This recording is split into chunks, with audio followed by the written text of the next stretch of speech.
got an agenda. Does anyone have anything specific that they want to let me know about or address or anything like that? Lower back and hips. Lower back and hips? Okay.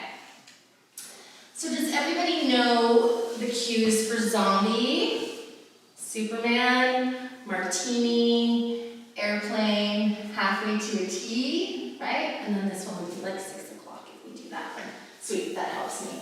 And then when we're doing this, because we're going to do it on our backs, I want you to think of the wrist movement, right? So we're really struggling with this one. And so as you can see, you go out and in, and the shape doesn't change, right? So one of the things that I think of is not rotating, right? Learning that stability. So I'm literally moving my limbs, right, without rotating them. Like I start with a set place, and then I bring it out, and I bring it in. There's no rotation, there's no change, and it just becomes like a pretty fluid habit, right? As opposed to... Is that kind of making sense? Okay, good. So let's start with our legs up the wall just to warm up our hamstrings. Have 2 blocks handy, and we're going to try and do these movements. I want neutral pelvis to be the priority because this is a workshop, and so we're really going to commit to doing our absolute best to keep neutral pelvis. So really be honest with yourself and move away from the wall. Don't have your butt to the wall, because I guarantee everyone in this room, with their butts to the wall, they're going to imprint. And then I want you to keep a consistently bent knee.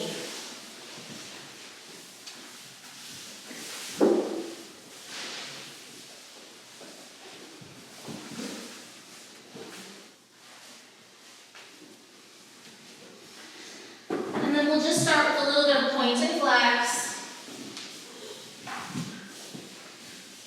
Let's do that 5 times. And then some circles.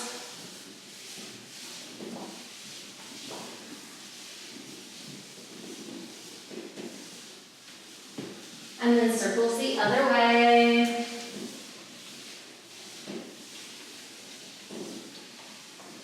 And then flex, curl, point, and flip. Flex, curl, point, and flip. Flex, curl, point, and flip. And then take your hands and physically see if you can slide your hands under your lumbar. See if you can find that curve. Bend your knees a little more and really find that hip flexor crease. So the trick here is we really want to keep that neutral pelvis, right? Because we're going to work our core, we're going to work our standing poses, and if we can really find it here, it's going to help us really figure out what's coming. So let's bend your knees. Yeah, there we go. I'm going to combine the blocks on your feet. They're the heavy blocks, so if at any point you want to do something different, do. Make sure you're straight first. So if you lift up your nose and you look at your navel,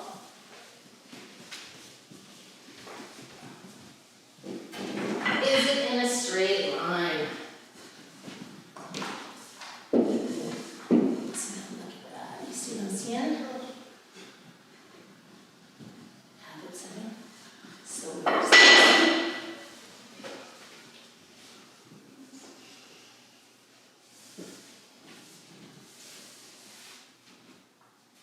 and then get your blocks on your hands. 1 block each hand. And start with zombie with your fingers pointing straight over the crown of your head. I'm going to give you this weight, but if you want to ditch it. Bring your feet a little bit. So you can get your big toenails on the block as much as your baby toenails. And if you can, actually that's fine if you're going to hold them. You can either hold onto them with your hands, or you can have your fingers and your thumbs touching with the palms of the hands on the blocks. And start with zombie, so right over your chest. Both of you are doing Superman. Okay. And then make sure with your zombie that your hands are shoulders distance apart. So you can get that big toe up. Try and keep the bends in the knees, so not Superman yet. We're still in zombie. Zombie. Like, yeah, there we go.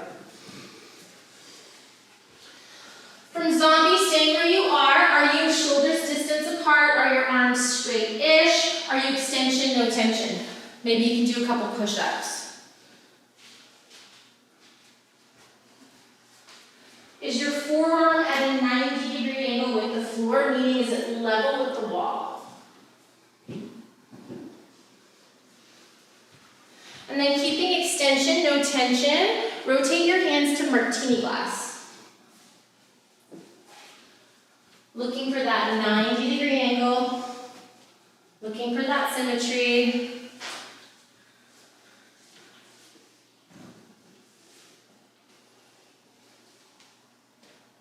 So you see these two lines.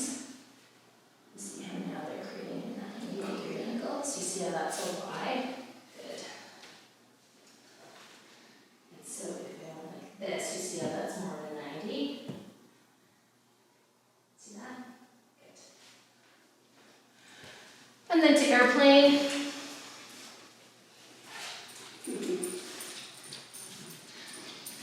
So rotate your fingers to point to your neighbor beside you. There we go. 3 o'clock and 9 o'clock. Is one hand higher than the other? Are you losing the fingertips on one hand?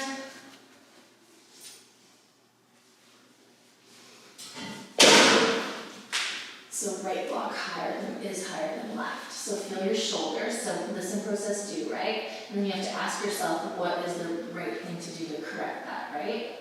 So either one arm comes up or one arm comes down. So you have to decide. So usually the best result is to go to extension with tension and then gently let them release to where there's no tension.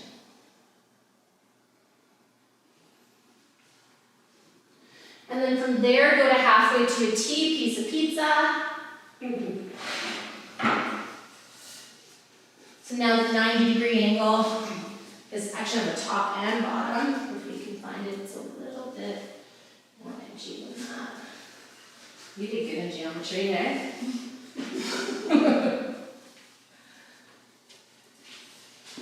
And then both fingers are going to point to 6 o'clock. Straight down. No black guys. Oops. Bend your elbows as much as you need to. Hands a little wider sometimes helps. And then rotate through all the faces of the clock, nice and slow, 3 times. And just use your eyes because your habit is here. If there's too much salt in the soup, it's here already. So, are your fingertips not working as hard as your palms? Are you able to keep the thumb side as high as the pinky side or the pinky side as high as the thumb side? Shoulders distance apart is way easier. Just get the angles. You can do the fists too, right? That's always a good thing. But hands are shoulders distance apart. Rotate. And then once you've done your rotation 3 times, we're going to go into zombie, Superman, zombie, Superman, zombie, Superman, 3 times, extension, no tension, really thinking about that hugging of the armpits.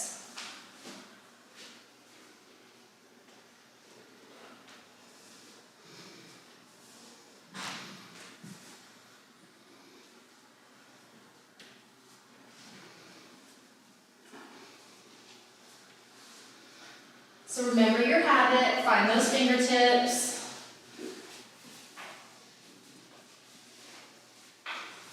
Use your eyes, not your neck, to watch the blocks. So your right hand's on track. Yeah. So if you see, can you see the level here? Yeah. You see one? Yeah. That's good. Yeah. So now as it comes down, keep this guy on the track. So what's happening is this guy's pulling in and going wide, right? Because your right is dominant. We know that, right? It's in everything. So we found it in a lot of postures. So now we want to find it in these ones too. So keep that hugging, feel that sensation, and keep it. There you go, much better. And as you come up, keep it. Better. It's still, this goes back. Come on. There you go. You should help. Yeah, I ask for your assistance. Thank you.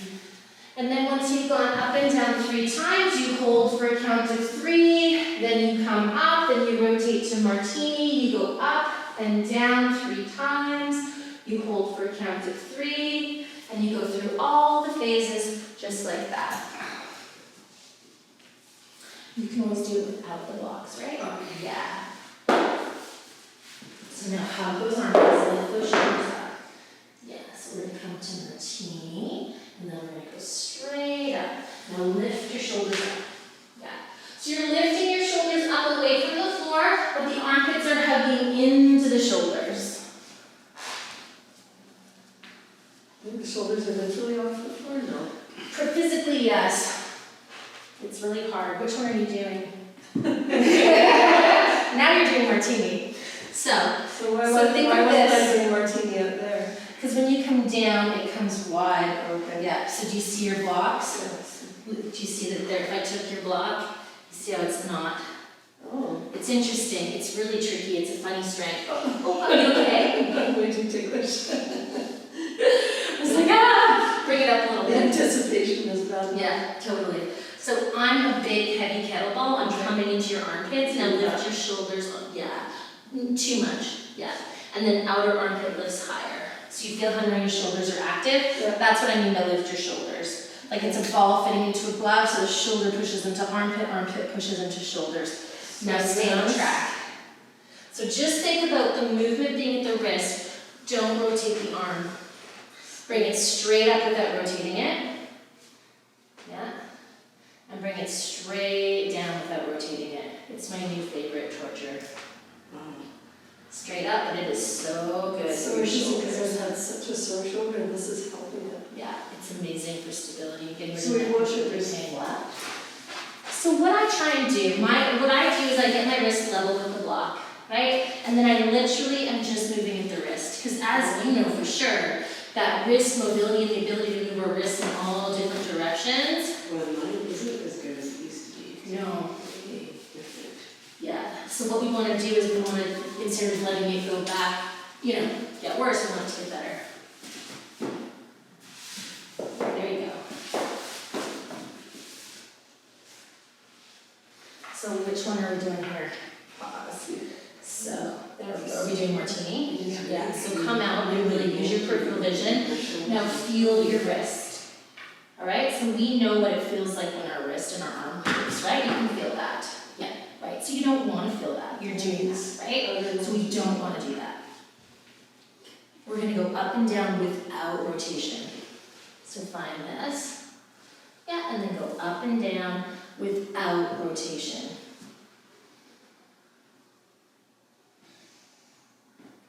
There you go. No rotation, bring it up. No rotation, go slow. To change this habit, you're going to have to go a lot slower.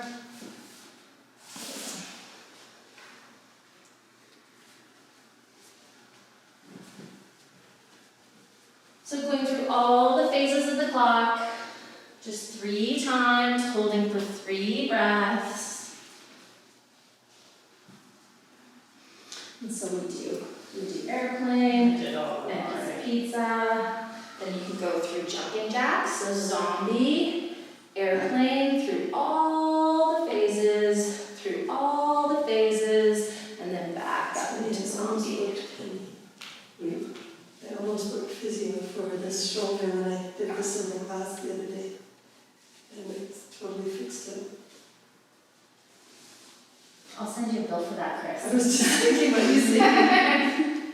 Depends on how expensive the line is. So are we doing pizza? Yeah. Alright, so now don't let it rotate. Feel your arm, you know what rotation feels like, right? So you're just going to move straight up and straight down without rotation. There you go. Now bring it up. And this one's totally good, but you see how this guy's being cheeky? Yeah.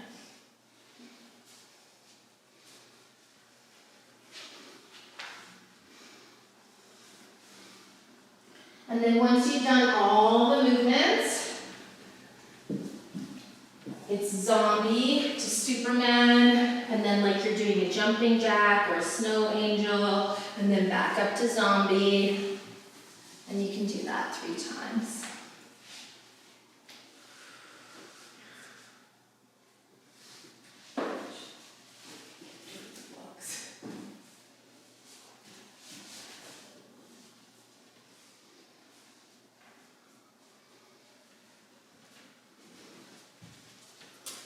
So do you feel that you're imprinting your lumbar a little bit? So it's just a tiny bit, yeah, and just lengthen pubic bone and see if you can, yeah, so you feel those groins. Magic.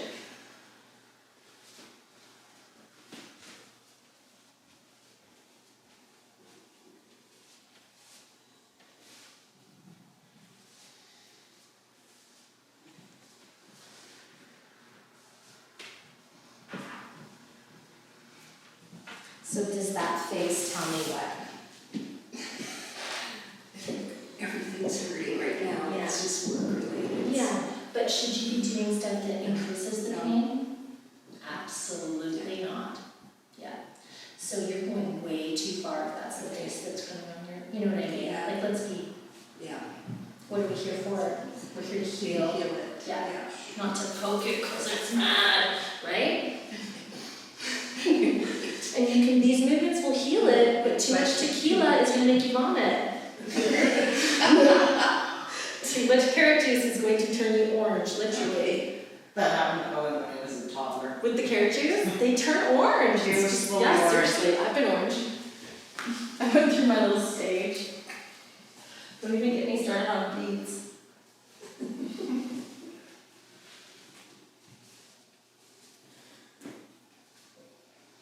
So we should be finishing up fairly soon here.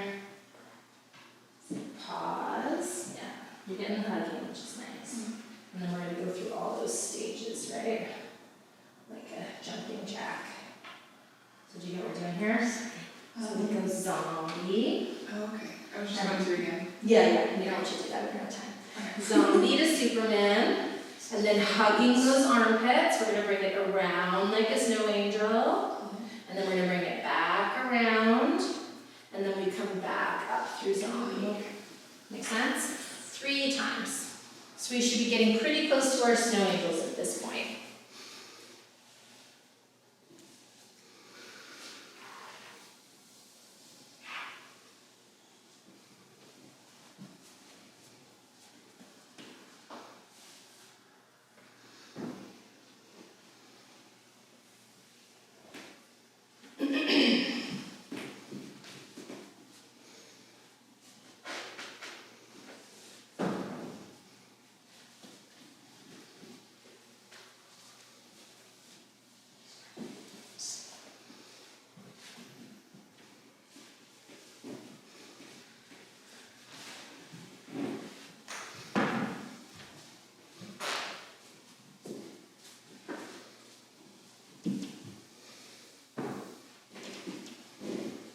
And this is something we could do a lot of, right? If I want to learn something, I don't just do it once in a practice, I'll do it 3 times.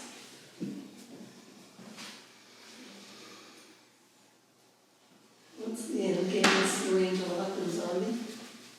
Yeah, and then you just put your blocks beside you, and then we're gonna hug our legs. And then we'll just do a little bit of wind remover, we'll do some pulsing. And then some side to side. Really squeeze your ankles and your knees so that we're warming up the groins. And then some circles.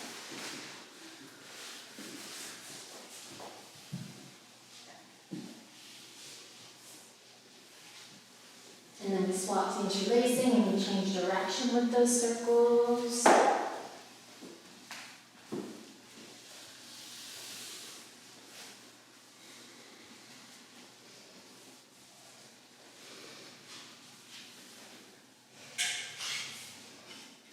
And then some more side to side.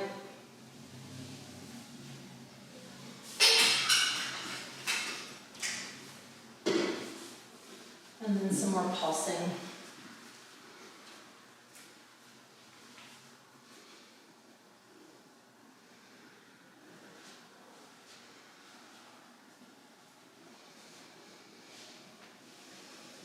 And then push yourself away from the wall if you need to.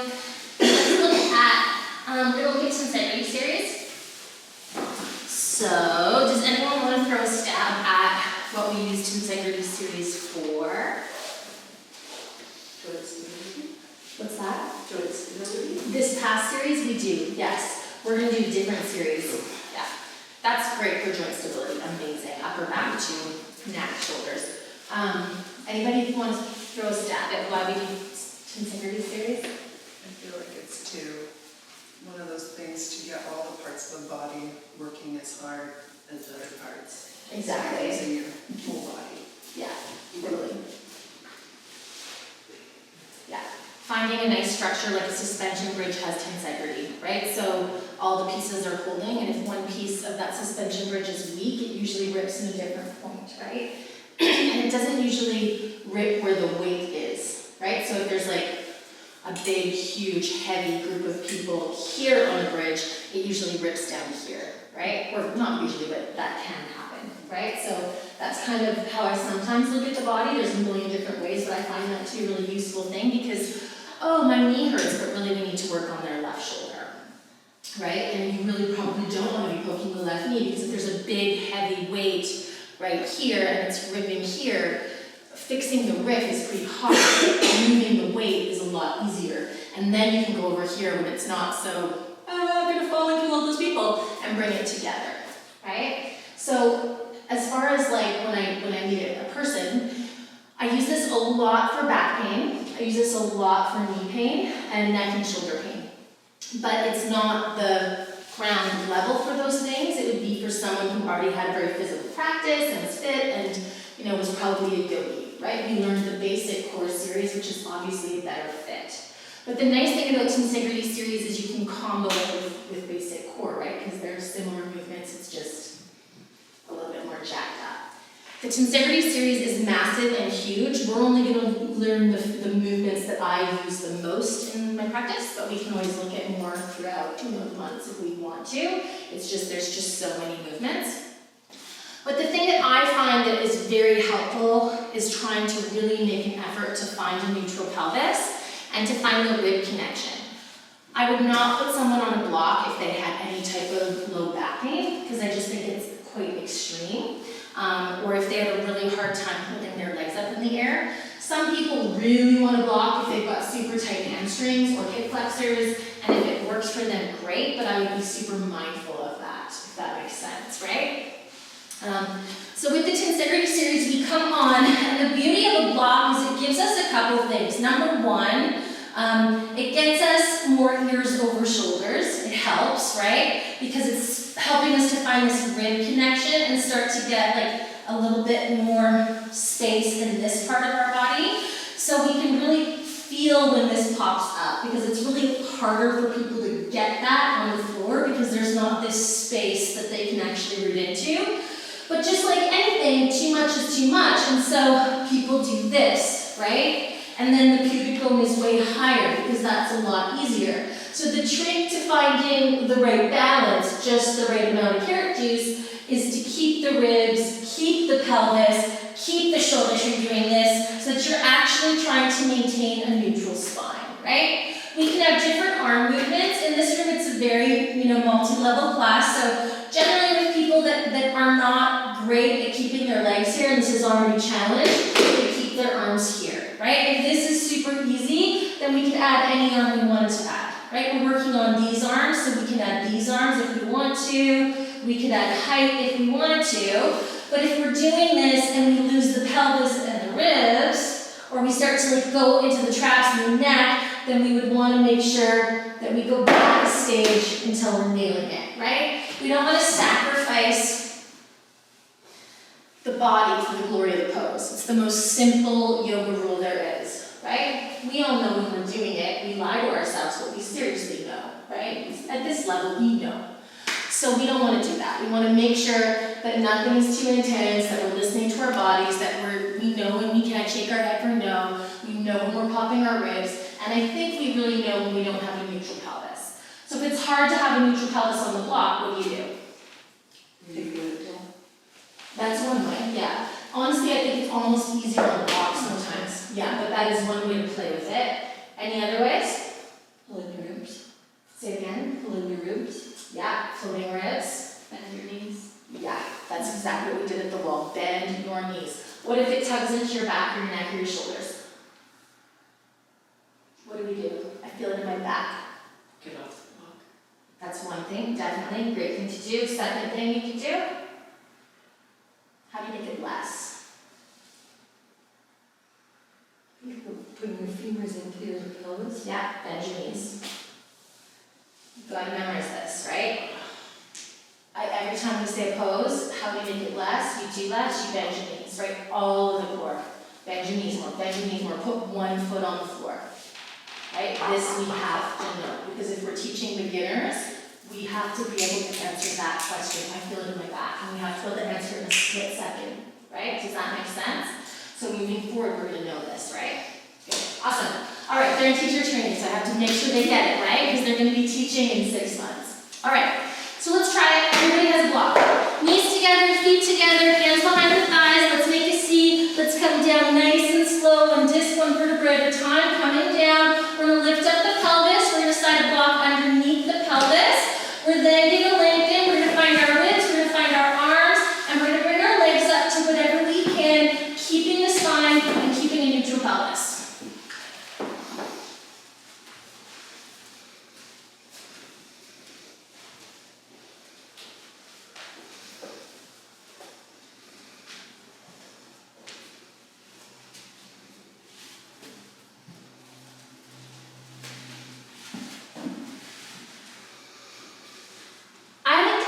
My short ribs, my floating ribs coming to one another, and I think of my back ribs coming down to the floor.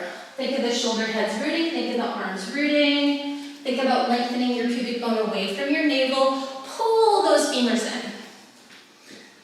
So with basic core, our feet are a hips distance apart. With tensegrity series, it's harder, so our legs are together. Still always those same rules apply. I never ever, I shouldn't say never ever because there's no absolutes, but I really do my absolute best not to give people an out, right? So 9 times out of 10, I would assume I say, if you feel your back, you bend your knees more, right? If it's too much, you want less, you bend your knees. If you still feel your back, you put one foot on the floor. It's really important to give this information because otherwise people will sit through it and they think that they're supposed to feel their back, right? At least if you say it, then it's not your responsibility if they make the choice to push too hard. So the right leg's going to stay exactly where it is. You're going to exhale to bring the left leg down, and then you're going to inhale to bring it back up. And then you're going to exhale to bring the other leg down, and then you're going to inhale to bring it back up.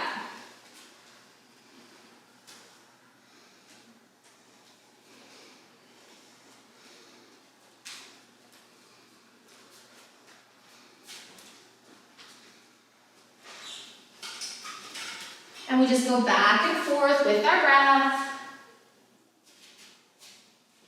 Think floating ribs to one another, back rib cage roots.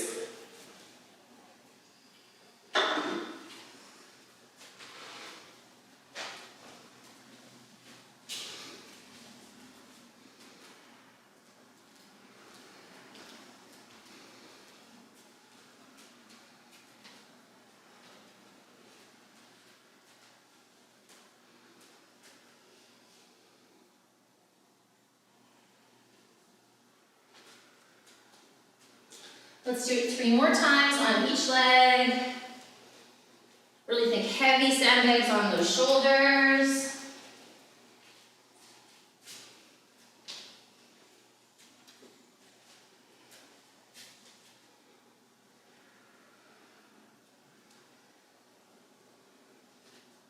And then when those 3 times are done, you're going to bring your legs up into the air and just hang out.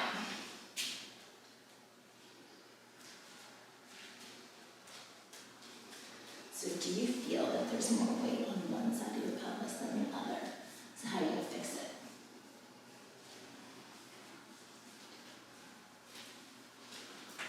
What do we do when you're at the wall? Bend turns. Yeah. And then we're more able to lengthen the pubic bone. Nice. And you just come into it where you can keep it.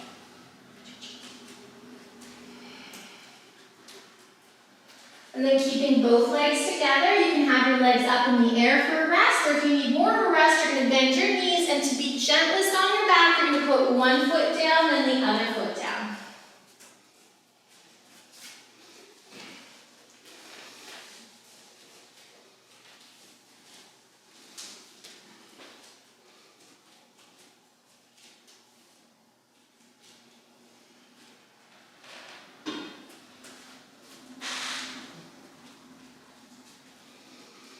Focusing on your body from the inside, focusing on your breath.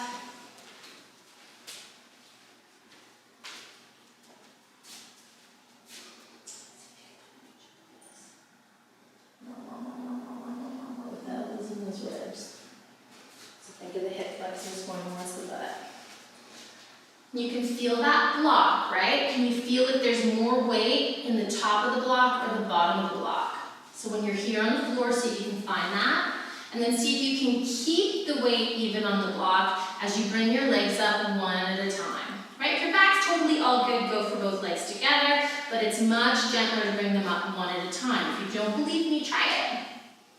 That's why practice is so much more important than memorization, because if you actually do it, you know it. Right? You can read all the books about it in the world, but if you don't know it, you don't know it.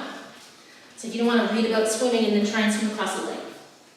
You certainly don't want someone teaching you how to swim who doesn't know how to swim except for reading books, right? All right, so legs together, ankles together, knees together. Find your down dog arms, push into the fingers, push into the palms, really looking for those ribs, shoulders, fingers, everything, breathing. You're going to exhale to take the legs away from you, and you're going to inhale to take the legs to you. Exhale to take the legs away from you, and inhale to take the legs to you.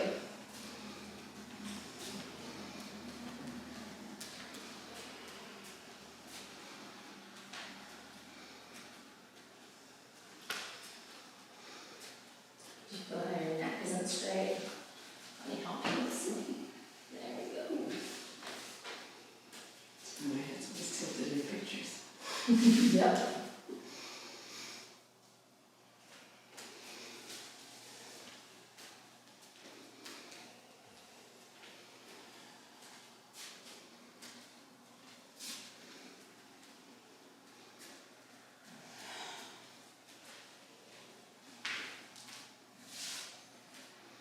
Again, going to the right place for you, bending your knees as much as you need to, taking breaks whenever you need to. Feel that pelvis. It's better to do the teeniest, tiniest little movement and not lose the pelvis than it is to keep doing big movements and allowing the pelvis to imprint. With your next breath, you're going to take the legs as far away from you as you can comfortably, and you're just going to hang out. This is a really good one for you. I feel it like tingling in the lower butt and the backs of my legs. Glutes, it's a goodie. Yeah.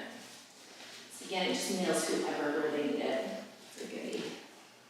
And then when you're done, you're going to bring those legs back up, nice and slow. You're going to bend your knees. You're going to put one foot on the floor at a time.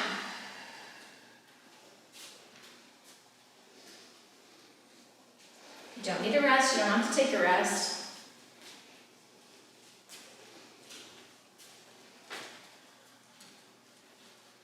Nice deep, full breaths.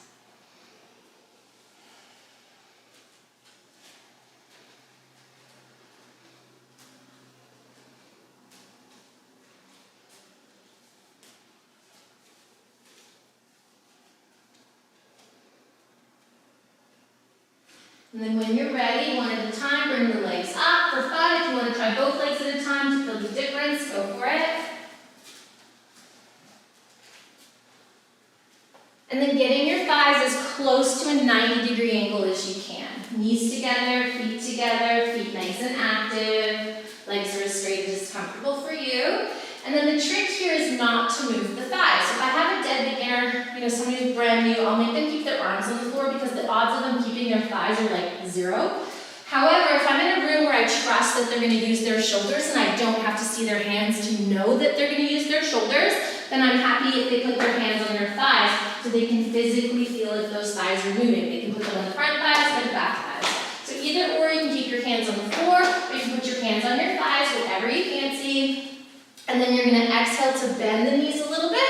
You're going to inhale to bring the legs up, just a little bit. So again, it's more important that the thighs aren't moving, that we're keeping the symmetry and the tensegrity of the body, as opposed to straightening the legs a lot. We all know that most humans have the ability to straighten their legs. So you're going to bring this to a 90, because finding those groins is a really good one for you. So really think hip flexor to butt, sit your butt into a chair, hamstrings pull forward and slide down. So as you straighten, notice how they want to move away. You don't have to go to the place where they move away. Really try and keep them at a place where they don't move away from you. And then as you bend, try and keep them from coming to you.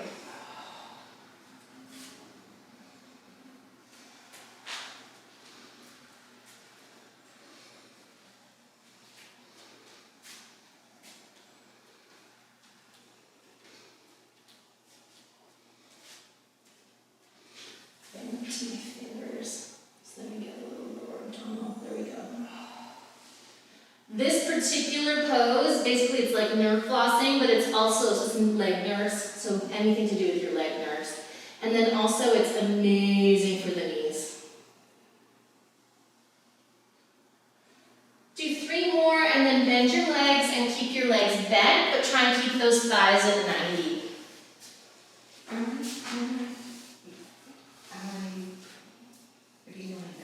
Yeah, looks good. Yeah.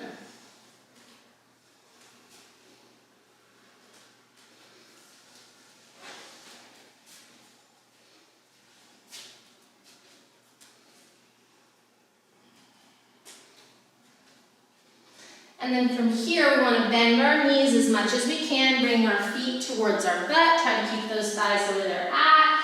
Keep the big toe heel touching. Inhale to take the knees apart. Exhale to bring the knees to close. Inhale, knees apart. Exhale, knees to close.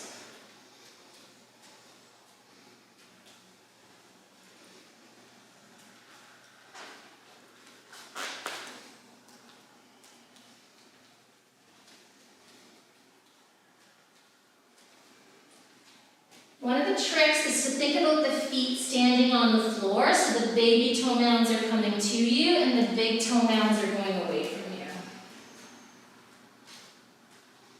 So instead of coming into Baddha Konasana, see it more as a squat, so you're creating that resistance. Nice. And we're doing, and this one is a tensegrity series, we're just doing something different. We're basically doing clams. Yeah.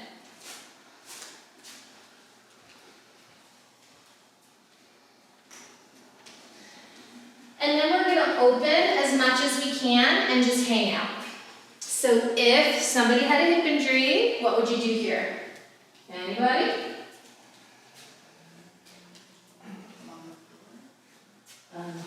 Less is always a good option. That's one way to do less. We could do a clam on the floor. What's another way to do less? Yeah, you could do one foot on the floor. How else could you do less? Yeah. My cue is go 50% of what you can do. Yeah. Same as basic core, right? So we just have to memorize those, it's really honestly just thinking about it. You know it if you think about it. If you do the pose, you can feel it, you know the answer, right? Plus you've heard it 652 million times, some of you, right? If you've been with me for years. So you just have to channel that. Michelle, Yeah. if I feel the pressure of the block on my lower spine uncomfortable, should I take it out? So is it painful? It's uncomfortable. Yeah, I'm okay with discomfort, I'm not okay with pain. Some people, if they're not used to it, like to fold a cushion mat over it, right? But eventually you get used to it. Just like the first time you went on your knees on a yoga mat, you're like, ooh, gross, and then we give you 2 mats and you don't even notice it anymore. Right. But we don't want pain. So you have to figure out if it's uncomfortable or painful. And it sounds like it's just uncomfortable.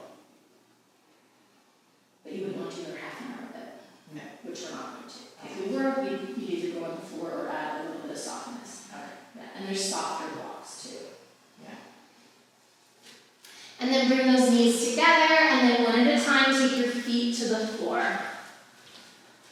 So what's the counter posture to core? Back bend. Yes. So let's do back bend. Knees and feet at hips distance apart. You're going to remove your block. You're going to find a nice neutral pelvis. I won't make you put blocks between your thighs, but I want you to think about blocks between your thighs. And then you're going to lift your low back, your mid back, and your upper back as you come into a little bridge.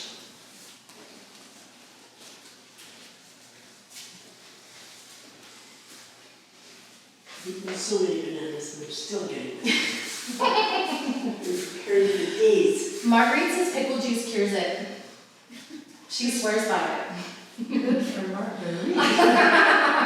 For what, cramp? Should Uh-huh. Mustard. Mustard, is that your cure? Okay. Like just all the time on your diet, or you're having one? No, you eat like a packet of yellow mustard.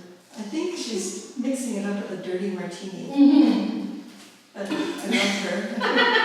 Queen of the cocktails. Bring your toes forward a little bit. There you go. Really think flesh of butt away from the low back, middle of the butt up towards the sky, shoulder heads root, arms root, inner heels dropping the block, outer heels squeezing the block, calves towards shins. All those same core connections for back bend, right? The floating ribs, the shoulders, yada, yada, yada. We think neutral pelvis, even though it might not be a neutral pelvis, one day it will be. Let's go 10 more breaths here, and then we're going to traction our spine, which means we're going to root our shoulders and we're going to pull our pelvis, which we've obsessed about, away from our shoulders, and we're going to come down one distal vertebra at a time.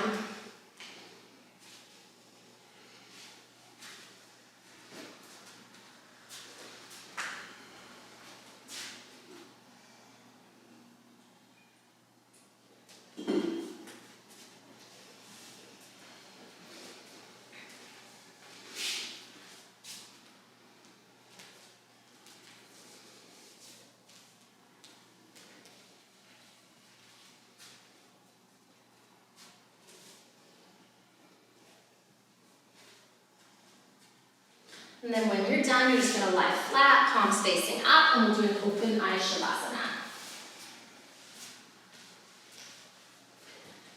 So there is a serious amount of tensegrity series videos.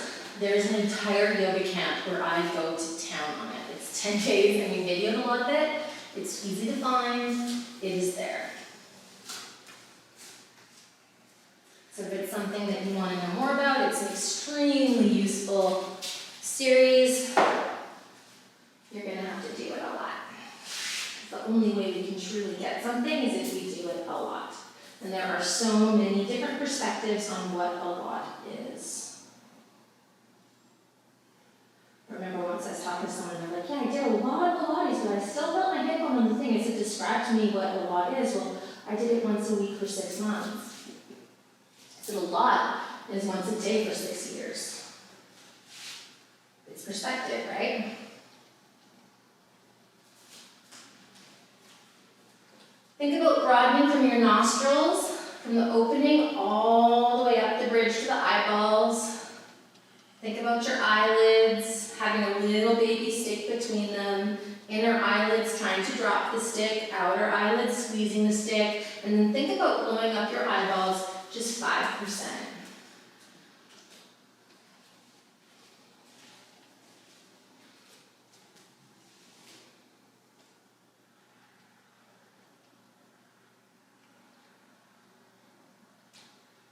Find your 3-part yoga breath up and down your spine.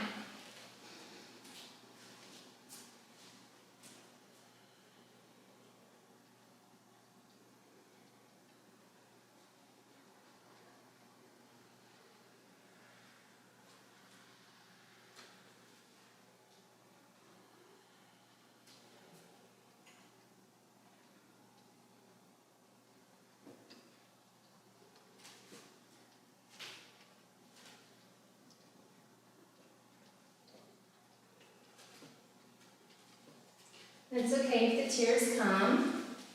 That's your eyes flushing themselves. This is us taking control over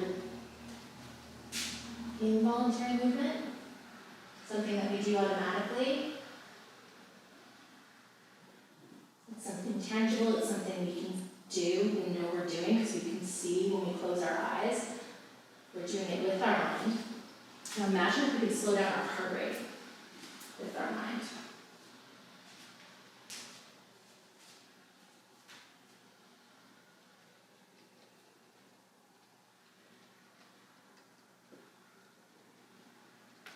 So use your mind, use your breath, and really think about just slowing down your heart rate.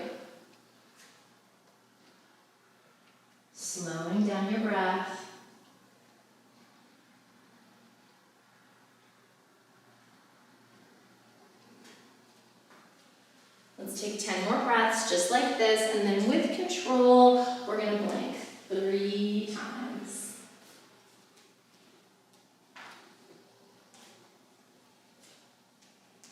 And then we're gonna arrive with our eyes closed.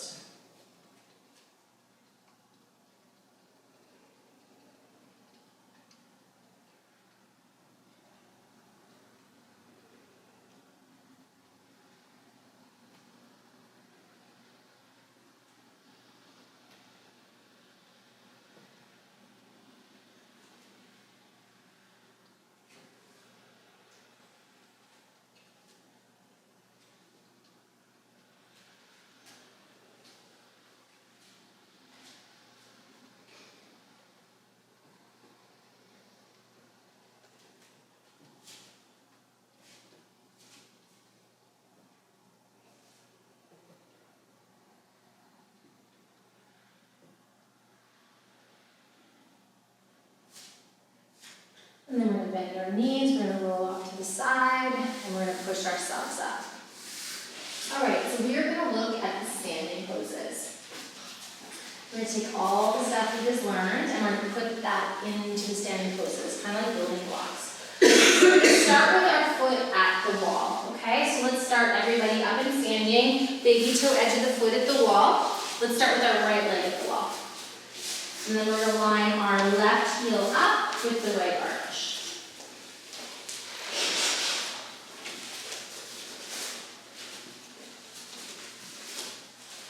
And then we're going to walk that left foot into the center of the room, and we're going to bend our knees.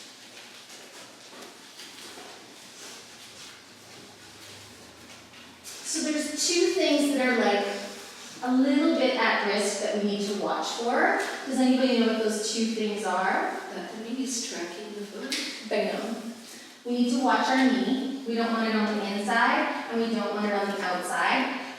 A lot of us could get away with that, but over time, it's been proven to cause injury, and if someone was really tight, it could automatically cause injury, right? We want to make sure that when we're doing the warriors, that the shin stays at 90, right? What's the other really common mistake in the standing poses that we have to be mindful for? Anybody? Go back. So the big one is if we're coming forward in any type of posture and we're in anterior tilt and we come down like this, again, it may not happen the first time, but we're just using our body in a way that is less efficient and has been shown to like cause a little bit of injury. We can hurt ourselves walking down the street, we can hurt ourselves catching a bus, right?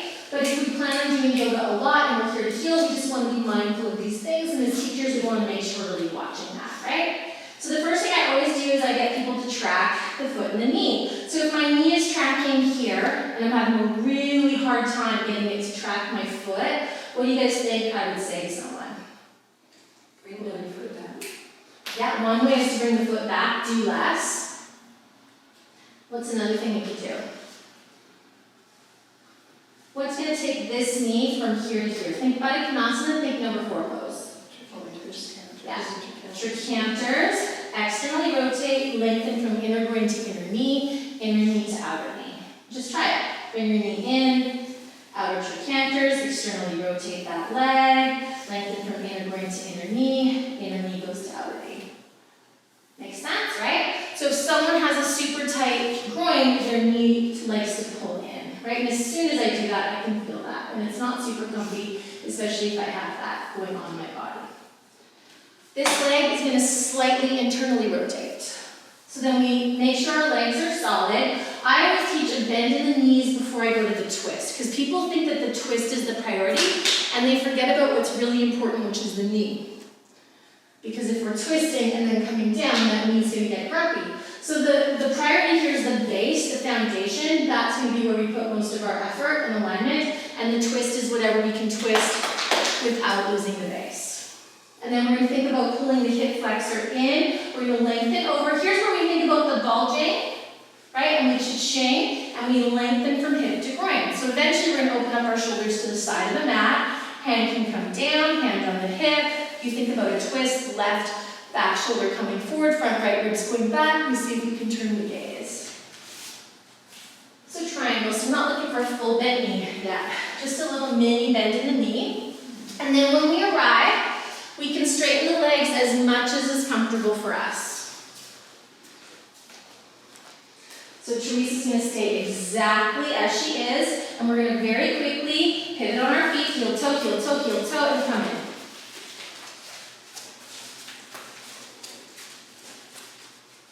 So it's tricky for her right now, right? So what's something you could give her that would make this easier? What do you think my number one concern here is? Anybody? Knee. What is my concern about that knee? Keeps wanting to pop in. So where's the base for that knee? Yeah, so where would you start to adjust her? Yeah. So what could you do to her foot? It's the simplest, smallest little movement that's going to make it so much easier for her. Into the rotator foot. Bring this, yeah. So this straight, and already she's tracking better, right? And then we can think externally rotate, lengthen from inner groin to inner knee. You see that? It's the same thing as the wrist, right? If someone is having a really hard time externally rotating their shoulder, it's way gentler on the wrist and their shoulder if you just give them that tiny bit of space. That's why I never teach middle finger forward, even with advanced practitioners, because they forget what it's like to be a beginner. And it's just so much nicer, this. It's the same with the foot. It's just like a cheat, but it's a good cheat. Because we're designed to do this. We're not really designed to do this. Make sense? All right, nice work. Okay, so let's try and have feet back. So right foot at the wall, left foot into the center of the room. Track your foot. Making sure it's a straight line from big toe to heel. That's always such a good cheat. And our habits will come in. We're going to do this likely as we hang out. And then finding the base, little bend in the knees, rotate. Really think flesh of the butt away from the low back, middle of the butt forward. Right thigh pushes back, left butt pushes a little more forward. We pull that hip flexor in like an allergy series. And this is why it's so important we memorize everything from last term. We're not bulging on the top, we're not shortening on the bottom, and it frees our neck. We make sure we're not shortening on one side of the neck or the other. We turn our gaze, and maybe we can bring that arm up. Once we arrive, we can start to straighten. Just to that point that's comfortable. Nice, smooth, even breaths.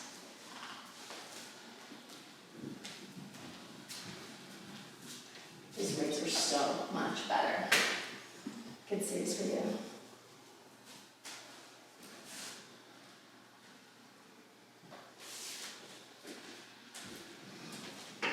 So think about the left hip flexor moving away from the left armpit. There we go. Feel that, hey? We don't want to go where we don't want to go.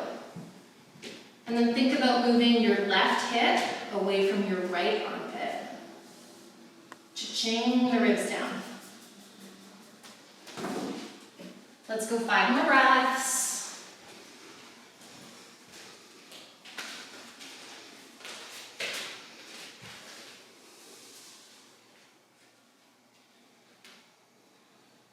Inner thighs dropping the block, outer thighs squeezing the block, inject the hamstrings. When those 5 breaths are complete, you're going to bring your gaze down, you're going to soften your knees, and we're going to come up with our arms. What do you think I'm doing with my arms? Right? You have blocks on your hands, your elbows are active, you're hugging your armpits. Pivot, heel toe, step it in. Little Tadasana, close your eyes, find your breath. So again, it's taking all those pieces of the puzzle and just putting them into a bigger pose. So in something like a triangle, there's a lot going on, right? And you're balancing. Left foot to the wall. Baby toe edge of the foot straight. Right heel comes in line with left arch. Find a straight foot here. And then you're going to walk that straight foot into the center of the room, and then you check it. Make sure it stays straight. And we can see something is straight our entire life, and it is not straight. I thought my grandparents had the hugest house in the world, and then I went back to it. It is so small. All right, so the first thing is we check the knee, right? So we're going to track the knee. If the knee's not tracking, what can we do to make it easier? We can bring it in, we can adjust the foot, we can think about externally rotating the thigh, we can lengthen from inner groin to inner knee, we can think front bed to back thigh, we can think calf to shin. We all know all these little things, right? So on the back foot, the baby toe edge of the foot is straight at the wall, right? Or a beginner, yeah. Okay, but then in the front foot, we're measuring the straightness on the big toe edge of the foot? That's correct. Okay. Yeah. This is beginner version. Advanced version, we move it back. But that's more intense on the knee. So someone has to be really good at this before we do that. And then finding your mini micro bends, solid legs. So just like we don't want to move our arms here, we don't want to rotate, we don't want to let it all go to heck, we don't want to move the legs here. Zip that belly cave. Zip, zip, zip, zip. Better. Keep it. And now we're going to rotate our body without our legs changing at all. It's like you think you're good at life, and then you have a toddler. Then you have a toddler, right? So this is our life, and then this is adding a toddler, right? This is, you thought you were good in university, but then you actually had to have a job. You thought university was hard work. Oh my God, a job. So much harder, right? So then try and square the shoulders to the side of the mat without changing the legs. Again, it's nice to have your hands low, but think of all the action of the arms, pulling that right hip flexor in, outer thigh squeezing the block, inner thighs wrapping the block. We come down, we lengthen from right hip to right armpit. So that bottom side of the torso, just like in allergy series. Hand on hip, maybe the gaze can come up. Maybe if the neck is free, it can come with the arm all the way up. And next thing you know, we're pretty much doing airplane. Are you hugging your armpits? Are you scooping your ice cream? Is that outer armpit digging down and scooping? So your armpit's got it. Now let's get the shoulder going the opposite way from your shoulder to the armpit. There you go. You see how that frees up the neck a bit? And then we're going to find that same connection on this side. Hip flexor to armpit on the right side. Hip flexor to armpit on the right side. Cha-ching, cha-ching, cha-ching. Typewriter. Just like in allergy series. Nice. And then from left armpit to right hip flexor.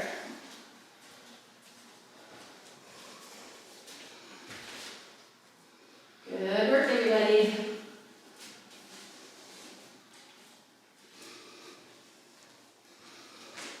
So think of a kettlebell coming in here and then scoop it this way. So armpit is going to push into shoulder, shoulder's going to push into armpit. Yeah, I want this to move like, there you go. So bend the elbow, bring your hand to your head, bring your elbow in, shoulders distance. Headstand like that, shoulders distance. Can you do that? So come back around to zombie. Bring your hand to your head. Nice. Hug your armpit. Now try not to lose the armpit and just bring it up. Interesting, it pops out. It's good. You can work on it. It's all good. Just nice to see it. And then gaze comes down. Bend your knees. Soften it. And then come all the way up. Release the arms. Heel, toe, step it in, let the palms face forward, let the shoulders relax.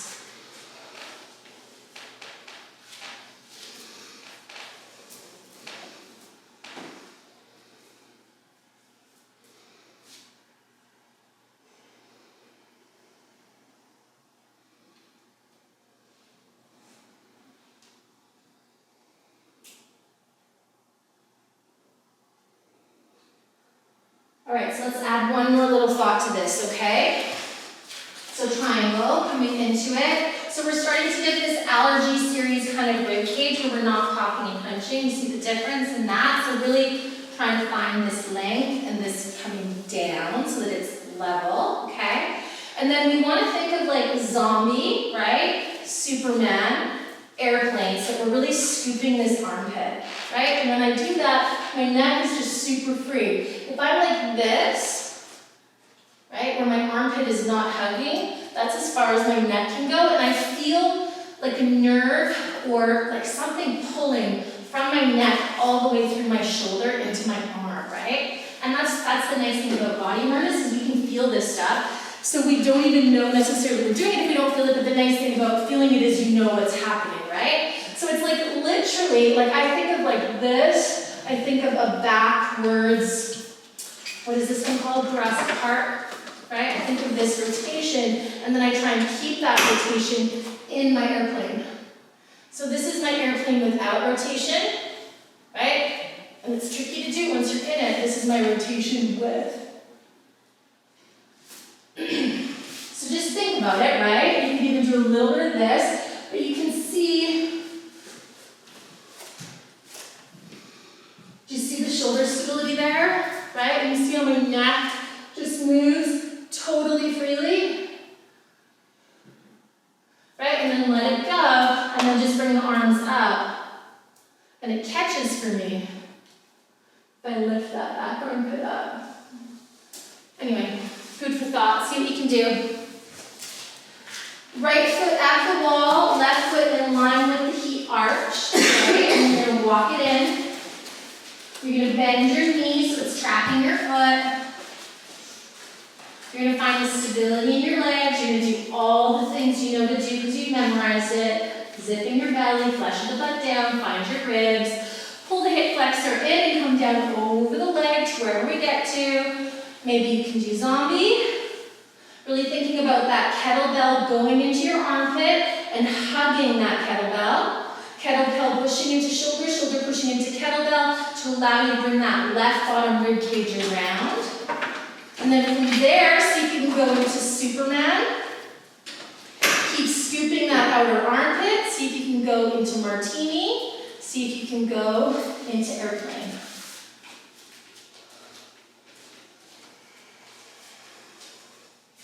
Better. Just wrapping around. Let's see if you can just micro bend this elbow. Next, see if you can shoot energy to the fingers.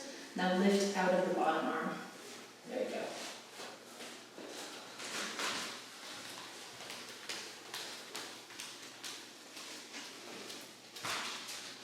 And let's go 3 more breaths on this side.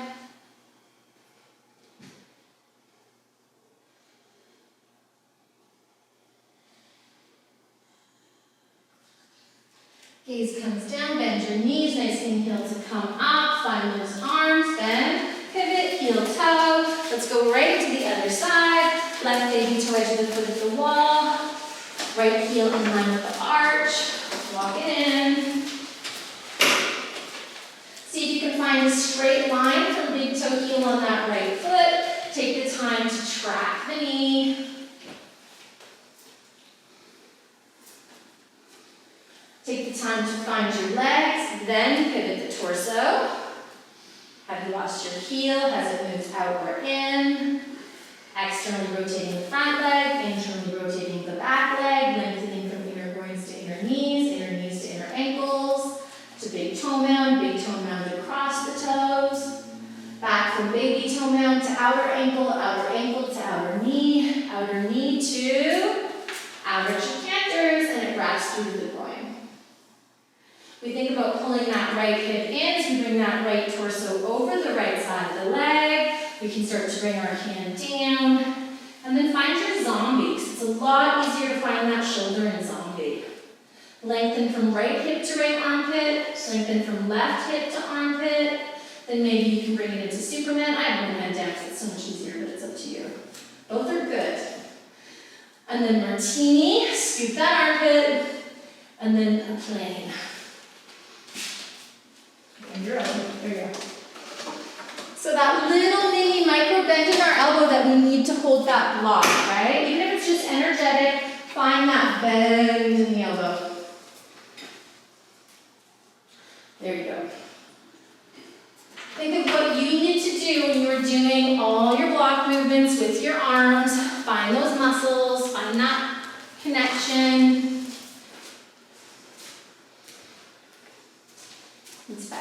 kind of get it, Yeah. it comes. It's just, again, now that we know it, we're gonna practice it in a different way. Yeah, it's so much harder on this side though. Yeah. Well, that's why I picked on it, because it's easy to see.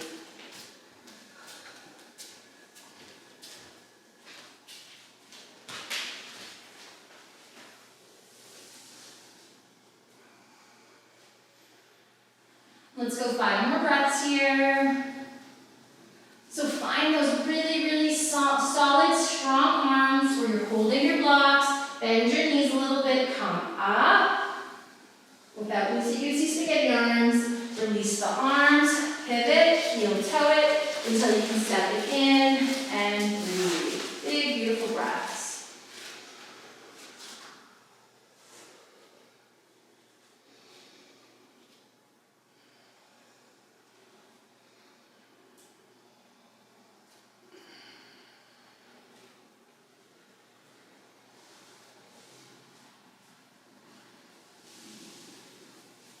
All right, so third time lucky.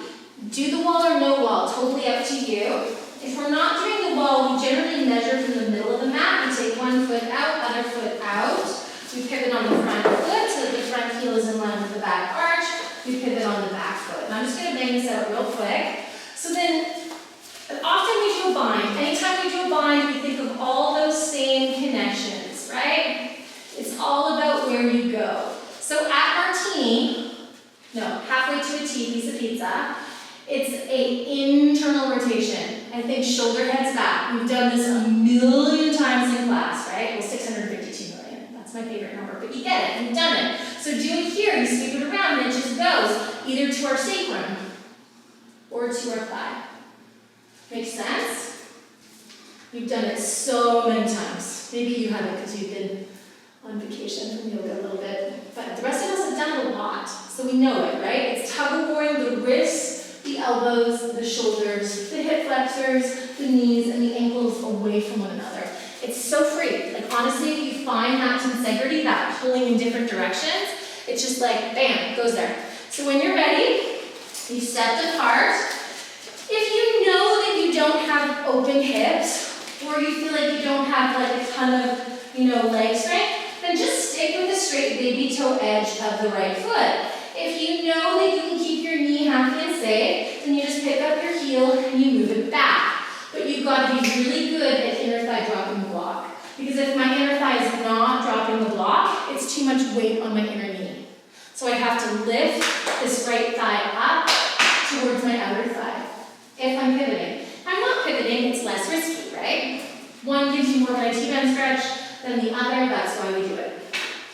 When you're ready, pull that hip flexor in. It's really hard to do a bind if we're bulging, so resist the urge to bulge. You can go through zombie, find a neutral neck. Usually our right ear is closer to the shoulder than our left, so straighten it out. Then try a Superman, hug your armpit. Try a martini, an airplane. A martini, a halfway to a T. At halfway to a T, really find your torso. Lengthen from hip to armpit on the same side, and then hip to armpit on the opposite side like a crisscross. Pull the joints away from one another, find space between all the joints, pivot the hand, bend the elbow, but it's not loosey-goosey. You are tug-of-warring those joints as you sweep the hand around. Nothing else changes. There's a huge reach with the elbow.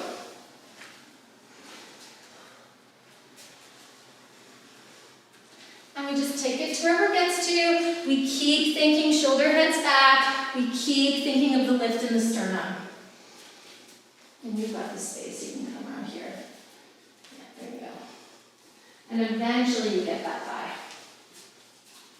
And what does the thigh do? It helps you find inner thigh, outer thigh connection. Do you feel any wrinkles in your neck? Yeah, there you go. A lot of us need to root our heads back. So come to neutral. So find a totally neutral neck. And then think head gently back. So I've got a neutral neck. Think broad line to sternum. So broad line to sternum. Yep. And then rotate the neck. You feel that difference, okay? Let's go 5 more breaths here.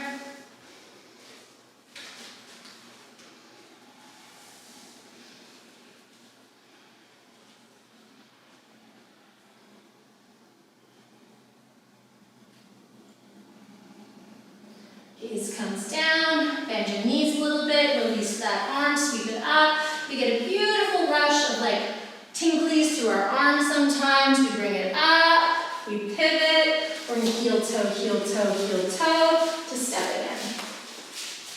Take some breaths and then let's look at the neck.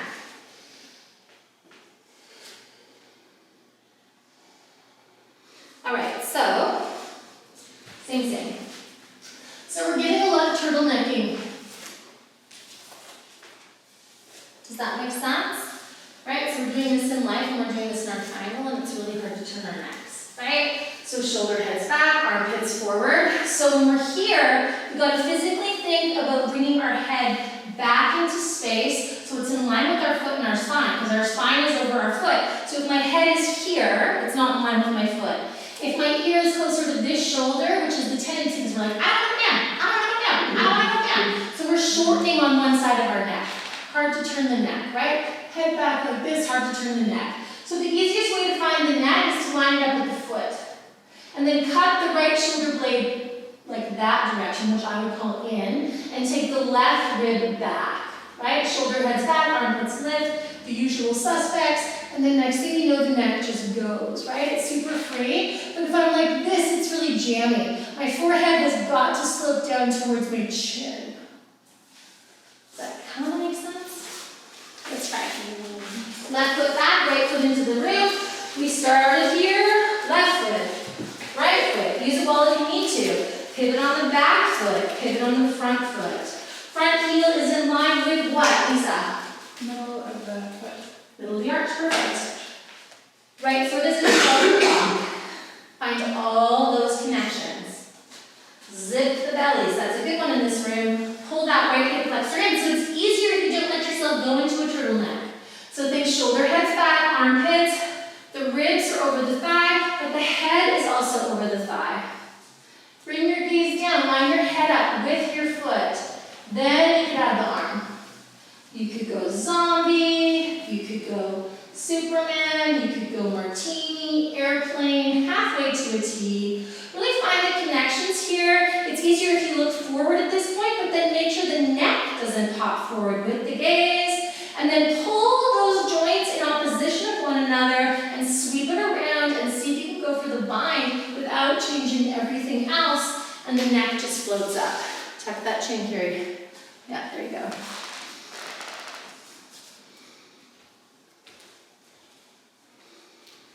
Focus on your body from the inside. Focus on your breath. Your neck just popped. That felt awesome. Yeah. As you know, I will take money for chiropractics. Tuck your chin and then rotate or whine.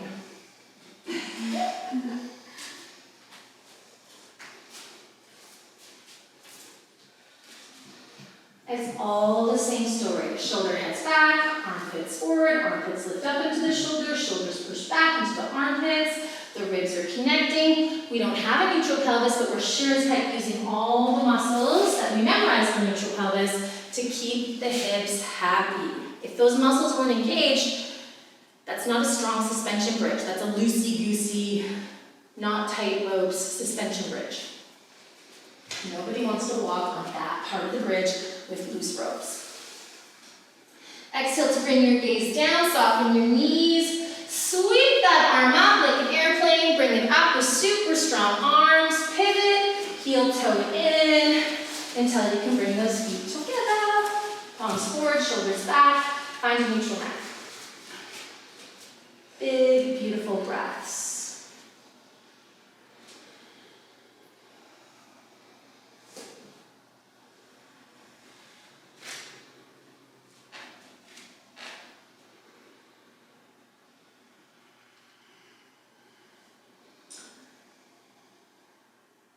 Warrior two. Right foot at the wall, baby toe edge of the foot straight. Left foot in line with center of the arch. Left big toe heel straight. Walk it in. So with the warrior, we learned last time that the shin is not allowed to go past the ankle, just like in all of the dragon lunges, right? Cat poses for this. Same alignment, same cues. What's my back leg doing? Yes. What's my front leg doing? External rotation. What inner thighs doing? Burning. Burning. I didn't go to the block. Letting go of the block. What are my outer thighs doing? Squeezing the block. Now here's a good one. What's the inner line of my leg doing? Lengthening. What's the outer line of the leg doing? Down straight. There we go. What are my outer trochanter's doing? Squeezing. What's my pelvis doing? Trying to be as neutral as possible. Getting those muscles working, right? Let go of the neutral pelvis. Find the neutral pelvis. Let go. Find. Wet spaghetti? Al dente. Right? What rips easier? What digests better?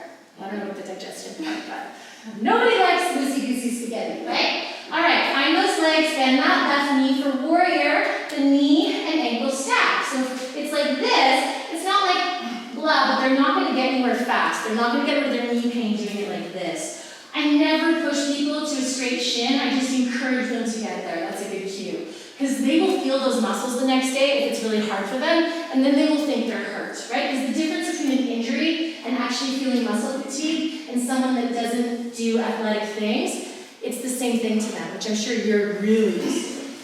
So you have to be super mindful, right? Baby steps. Then from here, we want to keep the hips and the armpits stacked. This is the most common thing we see, right? A good warrior reaches back into the past, to have that history behind them, that info, reaches forward into the future, but it stays grounded in the now, right? So we're not forward in the future, we're not back in the past, but we're grounded in the center. Right?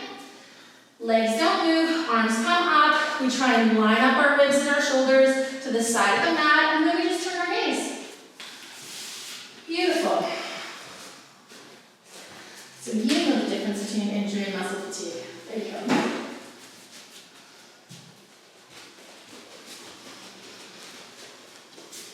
Really think of that strong external rotation of that front thigh. I like the wall because you can push into it and you actually feel how much strength you need in these poses. It's like solid. If you came around and tapped your arm, it should be really solid.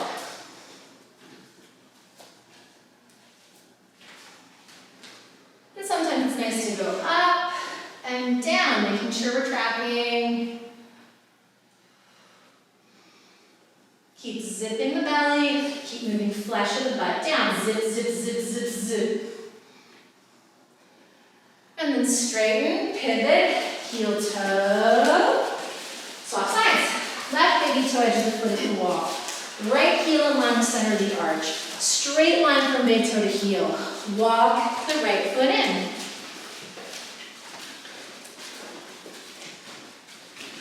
So all the same rules. If I wanted to make this easier, my person couldn't keep their knee tracking, what would I do? Straighten the foot, sure. Straighten their foot's a great way to start. See if that works. Do less. Shorten the stance. Give them all the same cues. Externally rotate your thigh. Lengthen from inner groin to inner knee. Finding the knee over the ankle. One day the shin is going to be at a 90. Really thinking about lengthening the inner line of the leg. From inner groin to inner knee, stretch. From inner knee to inner ankle, stretch. From inner ankle to big toe mound, stretch. Go from big toe mound across the mounds to baby toe. Remember when we were doing our clams on our back? We're trying to keep our feet flat. Just like when you do legs up the wall and you're trying to keep your feet flat. Baby toe edge of the foot draws to outer ankle pulls to outer knee pulls to outer trochanter's connect. Flesh of the butt down, middle of the butt forward, especially that right butt moves forward, left thigh moves back. Inject your hamstrings, lengthen your calves, maybe you can float those arms up. Back arm pushing into the wall, zip, zip, zip, zip, zip, zip, zip, zip, keep zipping, keep zipping, keep zipping. There we go. You could zip a little too, Martha. So see this guy? Yeah. So lengthen, rotate. Lengthen, rotate. So when I zip my knee, should I bring it back? Like, I feel like I can't do both. I can't. You tell me the answer. What do you think you should do? I feel like I should bring it back in because I can't keep externally rotated if I do it. Sometimes we have to do less, right? And then what posture would you give yourself as homework? Apart from this one, what pose do you think is going to get you there? A lunge. Lunge is a great option. Yeah. Number 4 pose, but really thinking neutral pelvis in it.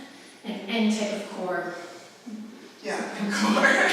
Yeah. Is too long, or just not? No, you've got to work hips. You can go longer than that. One day your thighs will be level with the floor, but I'm just not making you work that hard today. And then in and out a couple times.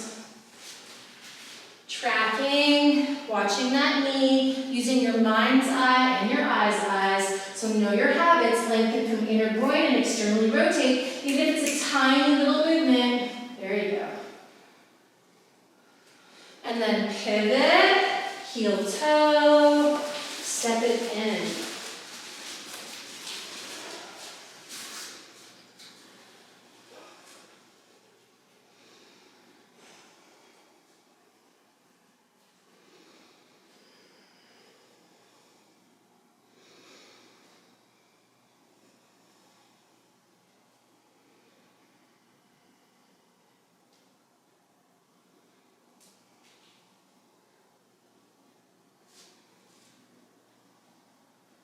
All right, let's do it without a wall.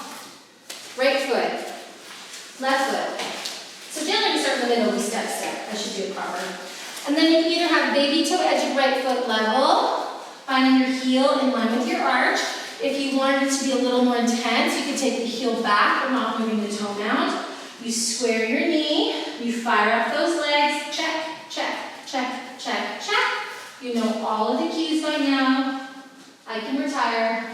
And then ribs twist, shoulders twist without the legs moving. A little bit less intense with the foot turned in. Interesting. Yeah, me too. Where do you feel it's less intense? Oh, just the whole ankle foot thing. Yeah.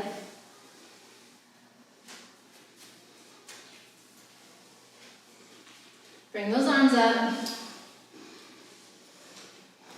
Looking forward. So you hold, everybody count heel toe. And you're a good example of this stuff. This is a good work for you. So it's tricky for her. So Caitlin, what would you tell her to do?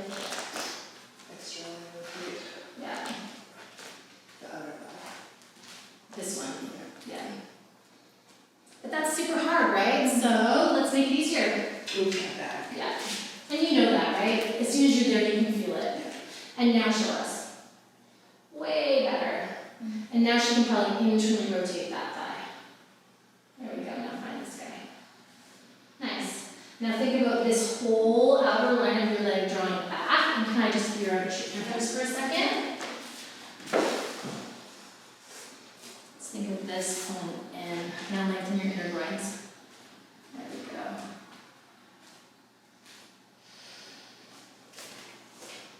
Much better. All right, thank you for being a good example. Fighting to please. Straighten, pivot, heel toe. I think that's maybe balance thing too, having feet in the same direction. Makes it easier. All right, left foot back. So we're gonna go feet together. One foot steps up, other foot steps out. Pivot on the back foot, pivot on the front foot if you're pivoting. Heel in line with arch. Do your bending to find your distance. Eventually, we want to have a straight shin. Lengthen the inner line of the leg, draw back the outer line of the leg. Stay centered and grounded. Once you really find your legs, so see if you can really find those outer trochanter by pulling from outer knee to outer trochanter. Flesh of butt down, right butt forward, left thigh back, and rotate. Eventually, your shoulders are level with the side of the mat, collarbones level with the side of the mat. You could go through all the stages if you want to, but find those hugging armpits, hugging elbows, hugging wrists. So hug those elbows.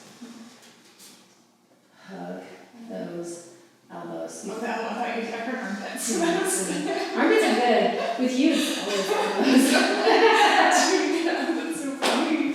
Well, they're getting it in jammed up. It's like, now I'm not getting rid of the house. Yeah, it feels like you're for a while, but it's because you have a very significant carrying angle, right? Okay. Not a bad thing. I had one too, now I don't have one, it's, you know.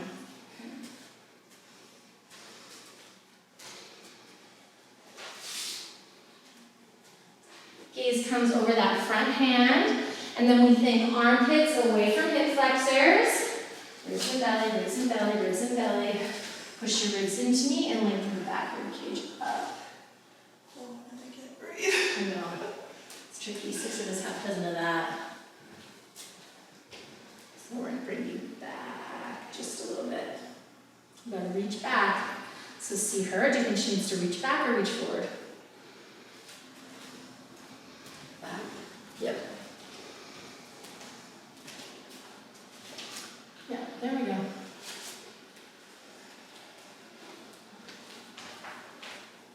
3 more breaths. Yay!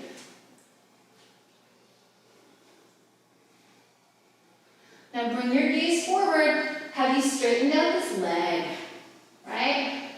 Losing that inner groin, right? Straighten, pivot, heel toe, step it in, Tadasana.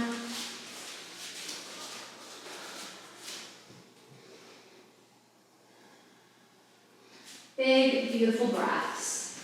How do we slow down our heart rate? By slowing down our breath. I say that a lot because in life, our heart rate can go cray-cray and it goes out the window of breath, right? Whereas if we notice our heart rate or our stress level or anxiety is creeping in, stop. You know, deep breaths is going to chill that all out.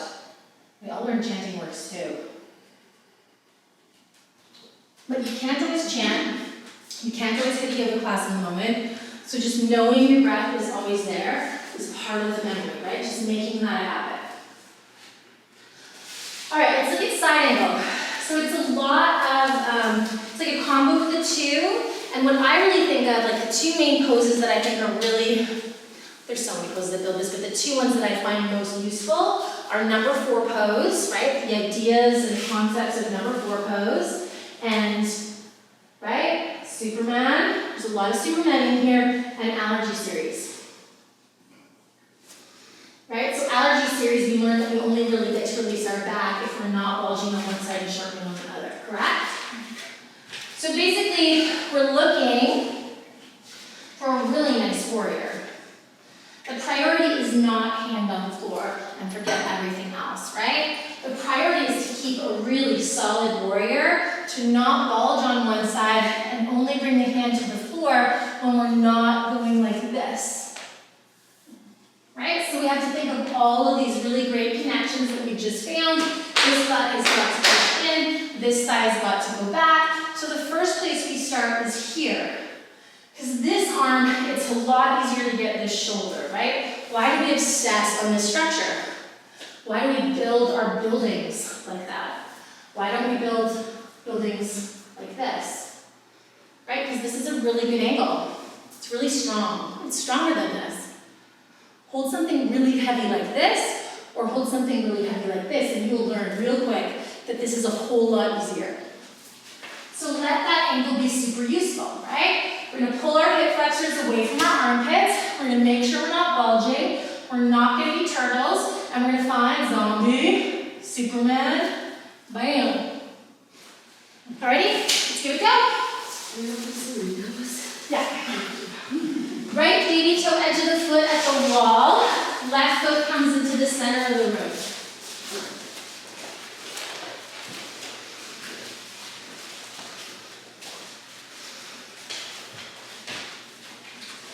Check, check, check. Ticket money passport. You've got to always do your checklist, and it should become a breath. It should become one thought. Find your legs. Don't let them move. Find your ribs. Find your arms. Without anything else moving, left arm comes to the leg, right arm comes to zombie, Superman, flip the palm, neutral neck, turn your gaze.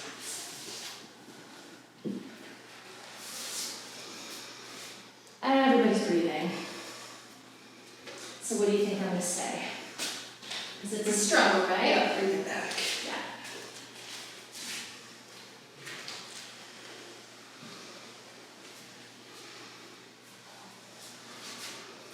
Lengthen from right ankle to right wrist like they're pulling apart. Zip your belly.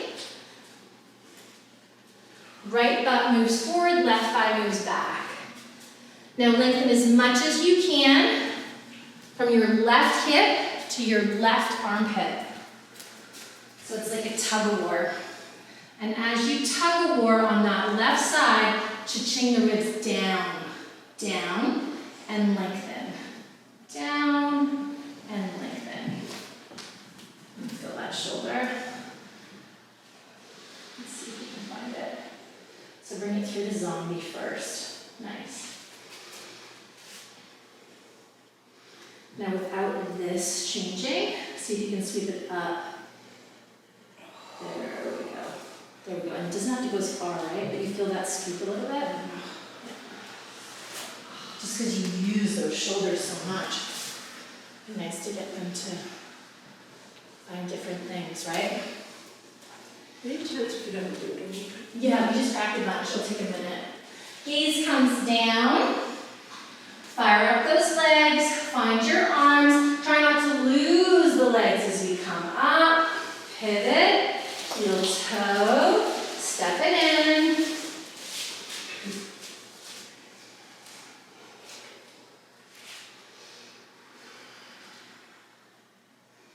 Left foot at the wall. Right foot in line with the arch. Right foot comes in. Do your checklist.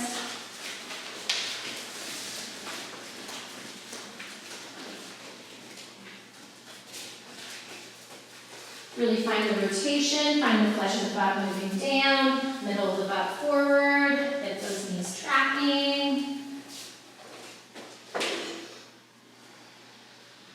There you go. Find your warrior, find your arms. And then bring the left elbow down.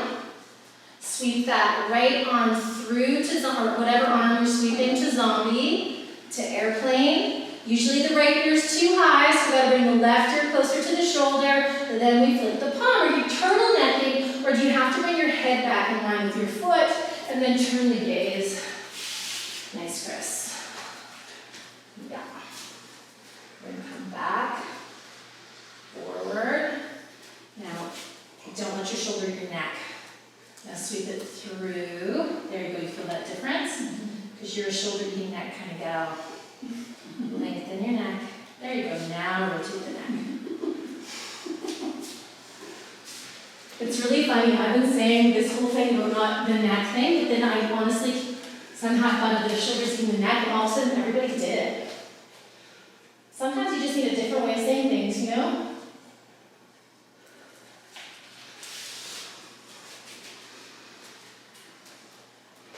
Lengthen from inner groin to inner knee.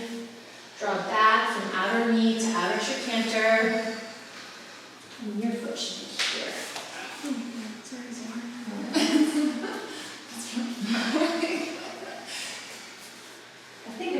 I can. There we go. So you have a good straight line. Okay. Let's go 5 more breaths. And then gaze comes down. Try to keep your legs, use your arms like an airplane to come up, and straighten, pivot, heel toe, step it in.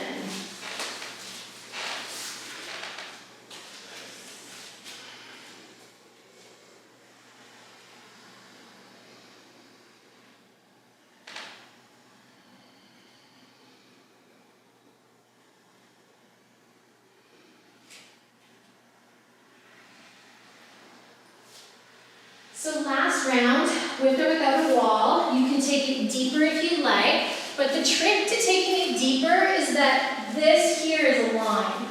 So if I had one of my long sticks, I'm not going to bother getting because I don't really need it too much. You can look at it. It's like this, right? You see that straight line from this wrist? It's straight to there. If I'm like, you know, like this, I lose so much of the stretch, which is fine, but why not just add more height and get that amazing back release like you get in the allergy series if you're nailing it? Why not? Okay, so it's not more epic to touch the floor, it's more epic to get that nice back release. So when you're ready, with or without the wall, step one foot out, step the other foot out, pivot on the front foot, pivot on the back foot. Start with the warrior. Have a block if you need it. Hand on the inside is easier. So bend into your warrior, find your legs, checkity check, check, check, check, check.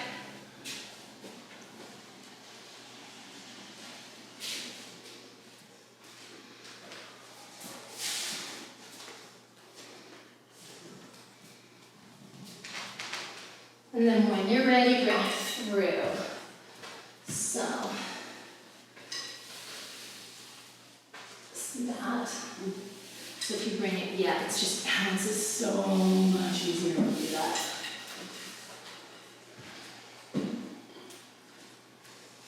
So use your elbow, use your hand on the block, whatever you fancy, but don't lose the rest. Everybody's breathing.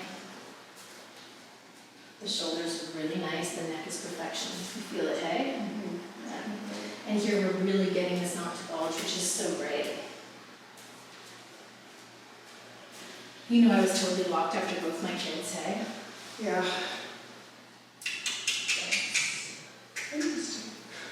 Yeah. Blessed are those who sacrifice themselves in service of others. Zombie, give me a zombie on the top arm. Zombie. Zombie. Yeah, there we go. Now, find extension, no tension. Yeah. Now hug your armpit, scoop your ice cream. So find extension, no tension. Go out with your arm. There you go. Keep going out with your arm. Pull your elbow away from your armpit, your wrist away from your elbow. Bend your elbow and sweep it through without changing the shoulder. There you go. You feel that? 5 more breaths. Bring your gaze down. Try and come up with your bent knee. If you can, think knee crease to kneecap, hip flexor to butt, and keep that knee bent. Use your arms. Yeah. And then straighten, and then pivot, and then heel toe, heel toe. Step it in. I'll give you a little break. Hallelujah.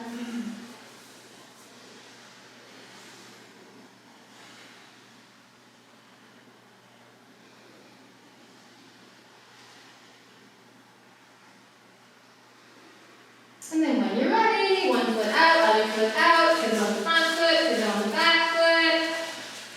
Virabhadrasana 1. No, this is 2. Virabhadrasana 2. This is Virabhadrasana 1, but it makes no sense to me because 1 is so much harder than all the other ones. That we teach it in the 3rd series. Alright. Yeah, you know that. Find all your checklists, come into your warrior, and then bring it into your side angle when you're ready. Check, check, check, check, check. There's a lot of belly zipping that needs to happen here. Flush your butt down. Back knee to kneecap, ankle to heel. Keep going. So, there we go. Just hold that for a sec. Nice. Flush the butt that way. Nice. And so you can keep it. Is my knee tracking? Yeah, totally. So if I put my hands here, you see which direction my hands are going?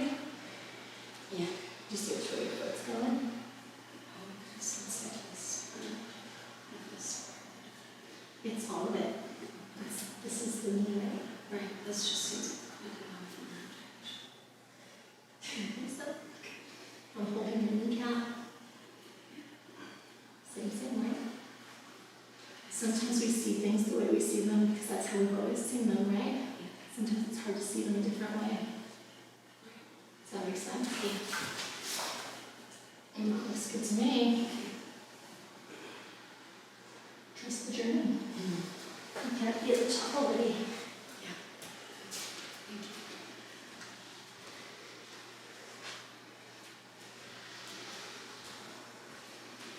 Outer trochanter's come to one another.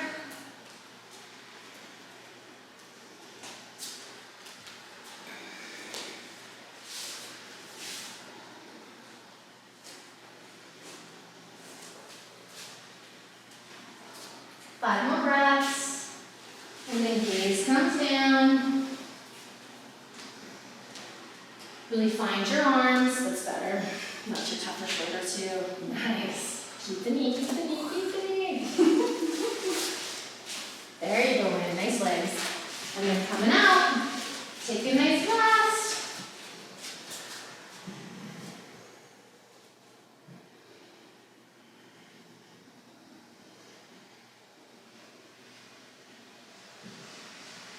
Focus on your body from the inside.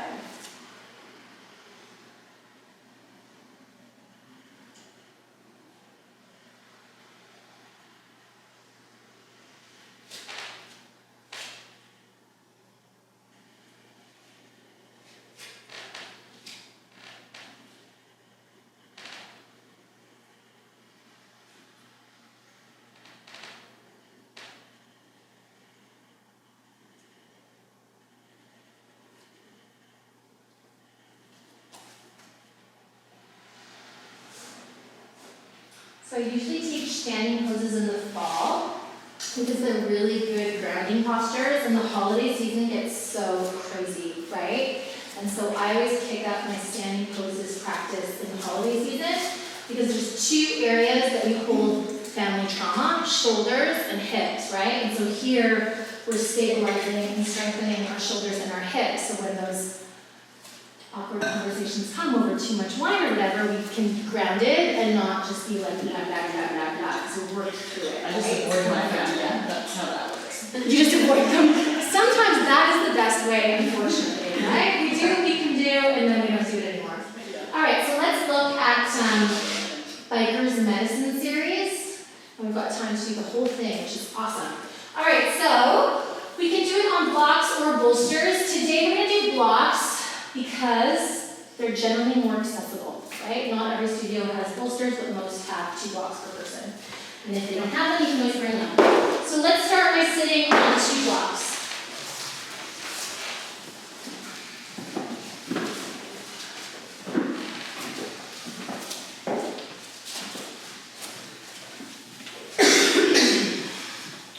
Feet to stagger. You've got to do this. Yeah. So I usually teach arm lines with this, but you could teach this too, right? This is a good place to teach this as well. You could even do this kind of stuff here, but I'm going to teach arm lines because we've already done that today. Sound good? So knees together, feet together. Let's find the center of our sit bones. And just noticing when I sit on the backs of my sit bones, ugh, gross. When I sit on the fronts of my sit bones, ugh. When I find the center of my sit bones, just right. Goldilocks. So let's try and do all our twisting on the center of our sit bones because really it's very, very hard to twist on the back of the sit bones. Hard to shoulder check, right? So if it's hard for me to sit on the center of my sit bones, what should I do? Add more height. That's one thing you could do, but we have other things to do before that. Take your feet further away from you. Take your feet away from you. And just, oh, that's so much easier. Do less, right? If my hip flexors are like, what would I do? Or I can't keep my knees together. If I'm so yeah, exactly.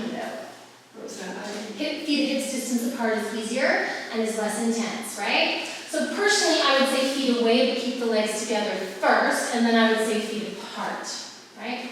So it's kind of stages of what's easiest. And especially with dudes, I believe it's very important for them to be able to keep their knees together, and it's very hard as they get older to do that. So I think for them especially, I sometimes would make them flex and try and keep their knees together. Just uses the muscles that make these come together, makes them work a little bit harder. So find the right stance for you. Again, you can type, oh gee, that's more space for my sacrum. Oh, that makes my back work a little harder. You can feel it, right? Be your own scientist. You don't have to believe me. Test the recipe. Hands on the knees, nice inhale to lift the chest, shoulders back. Bring the arms up. So great place to really look at extension, no tension. What do you think is easier, palms down or palms in? Palms in. Because it helps you support the external rotation. And we don't have to build these things right off the bat, but it's good to start to think about it, right? Do some shoulder push-ups here. And this is a great place to see extension tension. Right? So then find that just right. You've not got a valley. You've got balloons lifting up your shoulders, but your shoulders are hugging down onto those balloons. And then this one's for Chris. A lot of us let the shoulders eat the neck, right? So the shoulders have to push down just as much as the armpits lift up into the shoulders, right? So don't let your shoulders eat your neck as you inhale to bring it up. Try and keep your pinky wrist and your thumb wrist stacked. You're going to notice that you want to start to sit back. Walk your feet forward if that's the case. Find the core. Get those pinky fingers as close together as those thumb wrists. Nice. Try and have straight arms if you can. And then nice and slow, again, think about having your pinky wrist as high as your thumb wrist. Can anyone tell me what this series is called? Little mini micro bend in the elbows. Anybody? Arm lines, thank you. What's it called? Arm lines. There's a bag on your elbows, and it's pulling down on your elbows. Yeah, shopping bag, thrifty's bag, on your elbows. Bend the elbows. Now your elbow cap is lifting that chopping bag up, but the bag is still there, so there's a micro bend. When we first start to learn these connections, it's more of a bend. Eventually, it's more of an energetic bend, but you feel the difference, right? So many people have loosey-goosey, not so strong elbows, and their necks don't love it. Keep your pinky wrist and your thumb wrist level. Bring your hands forward to a shoulder's distance apart. So not too narrow, shoulder's distance. So you can keep the armpits and the shoulders hugging, keep the elbows hugging, keep the wrist hugging. So visualizing a shopping bag on your wrist crease, and think about the back of the wrist lifting that shopping bag up. Good. Externally rotating the upper arm. Rotate like you're holding onto a box. Squeeze those thighs. Nice inhale to bring it up. Notice if you start to lean back or come behind your sit bones, and do what you gotta do. Which would be move your legs further away or take your feet at hips distance apart. Pinky wrist is as high as thumb wrist. Bring it out to the side of the body. Beautiful. Can you shake your head for no? Sweep it through. Breathe in. And then we're going to flip our palms. Keep the bend. So now thumb and pinky wrist are stacked. If I bend my elbows, they're at that perfect 90-degree angle. Chop, chop, chop, right? Pinch up. If I put a stick here, it would make a 90-degree angle. If I put a block here, it would make a 90-degree angle. We looked at it at a different workshop.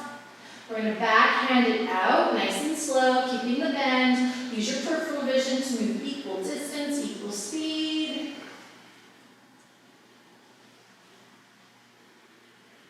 And then nice and slow, bring it straight up.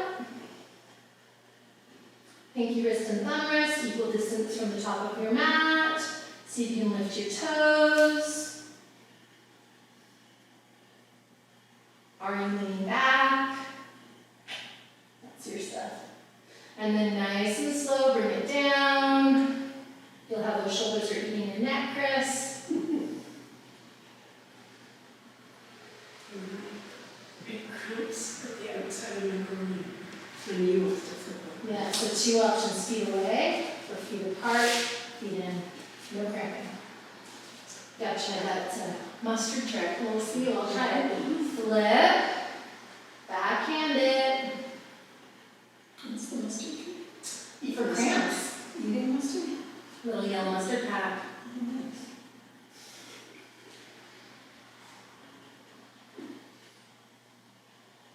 I wonder if it's the vinegar. Yeah. You said mustard powder or like? No, it's packs. Well, Okay, yeah. how is the acid? It's the same pickle juice. Yeah. Is acetic acid. Yeah. Vinegar. Acetic acid. And then nice and slow, bring it up. Beautiful. That's why when fruit flies land on your wine, it smells funny, because they have the cetobacter on their feet, that's how they start to break down the fruit. Some of us are dying here. And then nice and slow, bring it down. Keep breathing, don't start talking about food and wine. You want my attention.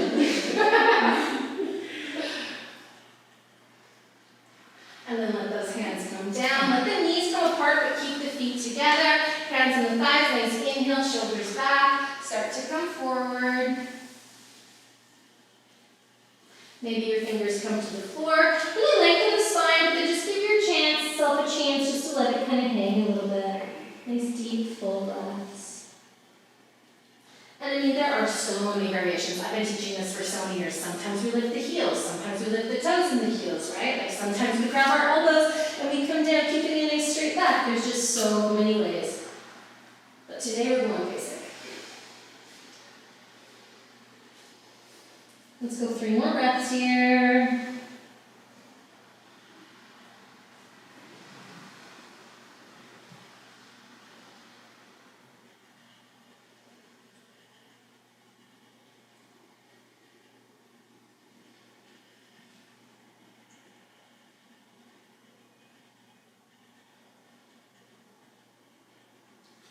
And then when those 3 breaths are complete, we're going to come up. We're going to heel toe, those feet apart. Take your feet a little bit further away from you so you're getting more of a 90-degree angle. Dig your heels in, grab onto your knees. Use your hands on your kneecaps to push onto your knee crease lifting back up in the cat. Think about your ankle crease moving down onto your heel lifting onto your ankle crease. Feel like you're pulling your heels towards the butt. We're looking for a 90-degree angle. Shoulder heads back, armpits lift, sit up nice and tall, and then just starting to come forward. Keep your ears with your shoulders. Maybe your fingertips come down. Oh, I love this. This is so good for women as they age. This is a part of the body that gets, I've just noticed, that, it's just a goodie. But the trick is not to let the legs internally rotate, not to let the legs externally rotate, right? You want to keep those nice and neutral so that if you tracked it, it would all be nice and straight.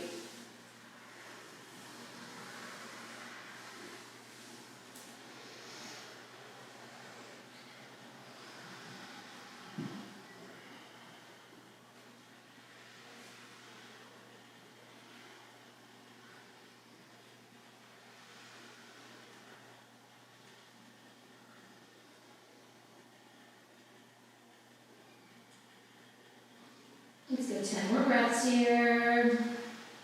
So is this like a variation of a squat? It's a squat meets a wide-legged forward fold. Yeah. And it's accessible, right? Those 2 poses are not accessible to everybody, but this is super accessible because you can do this sitting in a chair. Yeah. Well, I can. You're a little shorter than me. But I think you probably could at the edge of the chair. Yeah, I think you could. Yeah, for sure.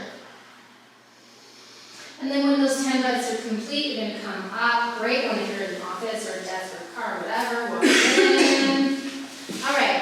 Then we're going to come off the height. 1 and sit down. And then we're going to make like an L shape.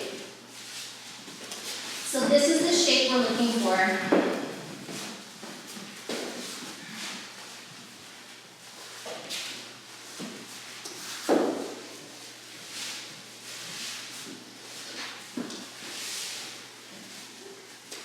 So both sit bones are on one block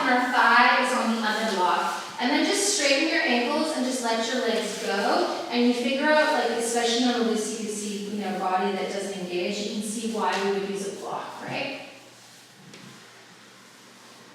And you can see why I'm always making people bend their knees.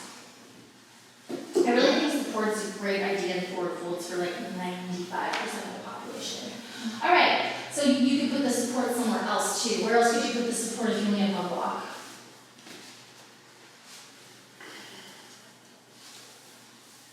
Under the knees. Yeah. Or if you didn't have any blocks, you could roll up the mat, because you don't need a mat underneath your feet, right? So you could roll your mat, you could have it underneath the knees. But like flat out forward folding without height, I really honestly think it is not the best thing for 95% of the population. I'm going to be really mindful of that. Okay, dig our heels in, bend our knees, nice big inhale to lift the chest, shoulders back, sit up nice and tall. We're going to bring that left leg back to us. We're going to take the left foot outside the right leg. So here we just did that little demo so we realized how much we have to bend that knee. What does that do really when it bends the knee? What can you think of happening?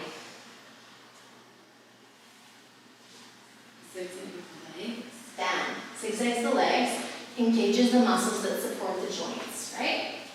Going to create stability so that when we twist, our legs are super active. Other side. Yeah. So if the foot doesn't go really easily to the floor and be able to root, you just keep it on its own side and you pull it back. Yeah? Yeah. Yeah, there you go. Interlace your fingers, nice big inhale to lift and lengthen, shoulders back, armpits lift. Good. So the trick here again is to stay on the center of the sit bones. We all know that we can't twist like this. In order to get a really nice twist to see what's coming, we have to go the opposite, right? Center of the sit bones. So find the center of the sit bones, get the lift of the armpits, shoulder heads back. Remember, we don't turtleneck and twists. We lift our collarbones up, we lift our sternum bug up, we pull the ribs off the sternum. Left hand stays because it's creating this really stable thing. There is a very rare human that can keep the structure without using their arms physically. Very rare human, right? How many of us can do a full boat and just hold it forever? So use the cheat, right? Use this elbow, hold on, keep the structure of that shoulder, bring your hand behind you. If it's hard to reach, you can put your fingers on the block. I can grab it for you. We're doing pregnant lady first. Yeah. And why do we call it pregnant leg twist? Is this good for pregnant ladies? Yeah. She's amazing. Okay, so twists have a tendency of contracting the uterus, right? You want your uterus to shrink, right? You do a twist. You don't want your uterus to shrink, you don't do a deep twist. It's there if you need it. So post-pregnancy, you want to twist. During pregnancy, we're trying to get pregnant, you don't want a super twist.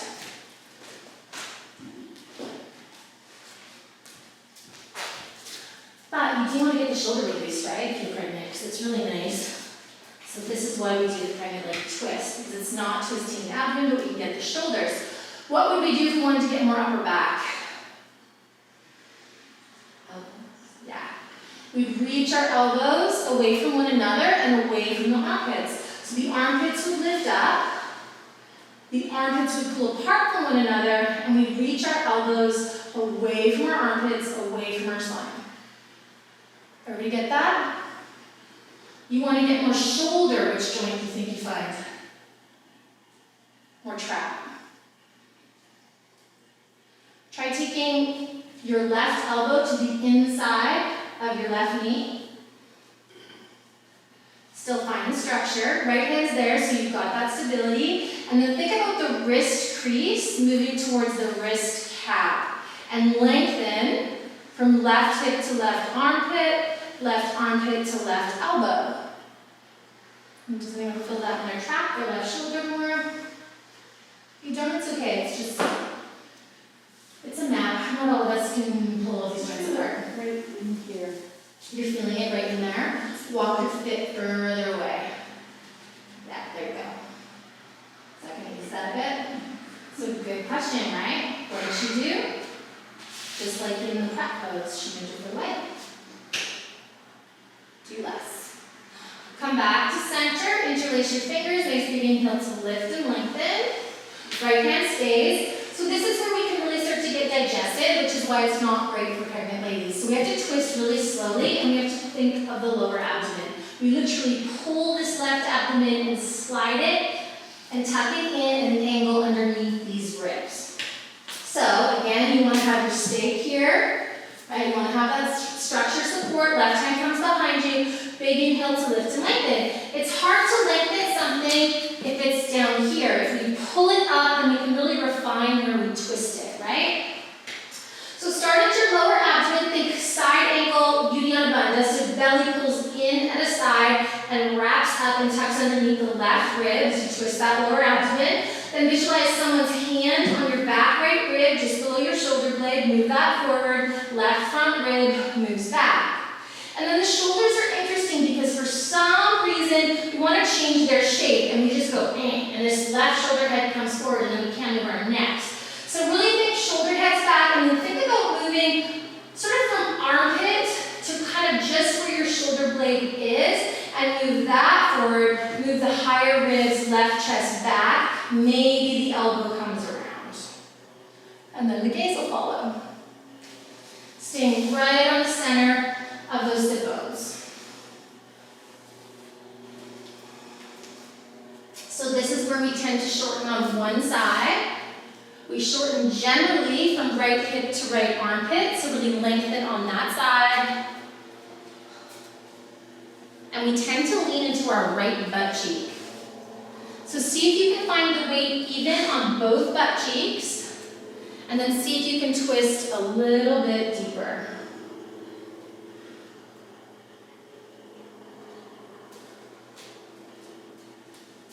Is my left shoulder higher than my right? Your armpits are totally level. This could relax a tiny bit. Yeah, but your armpits are level, and that's what's important, right? It feels psychological that this left is higher. No, you're totally level. Yeah.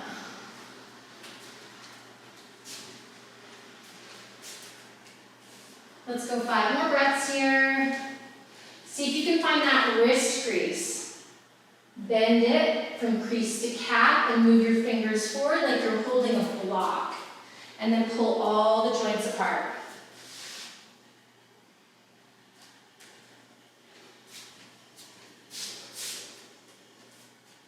All right, so let's go back to neutral neck. Nice. And then we're going to think shoulder heads back. Nice, neutral neck. Yeah, so right there's neutral. Bring your skull back a little bit. Nice. And then turn your gaze.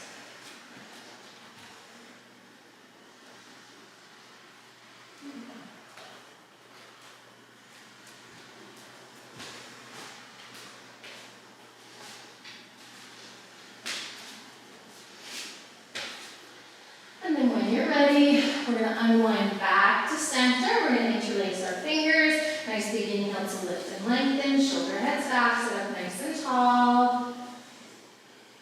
So we've got time, so I'm going to throw it in. Again, you have to really think of a bend in this knee. So this is really important. Have your fingertips on the floor. If you need extra blocks, I can grab you some extra blocks. See if you can get your fingertips down. And then you're going to walk your foot to the opposite side. We're going to think of a really strong bend in that right knee. Does anybody else need a block?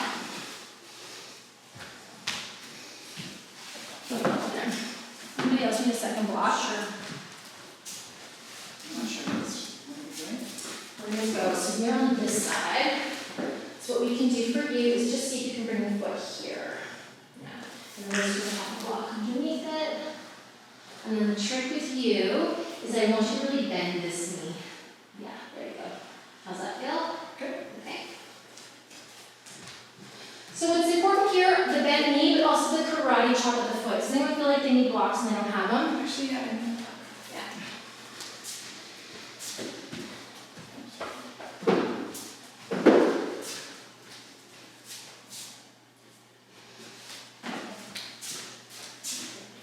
So let's see if we can find the center of the sit bones, bending the straight leg as much as we need to.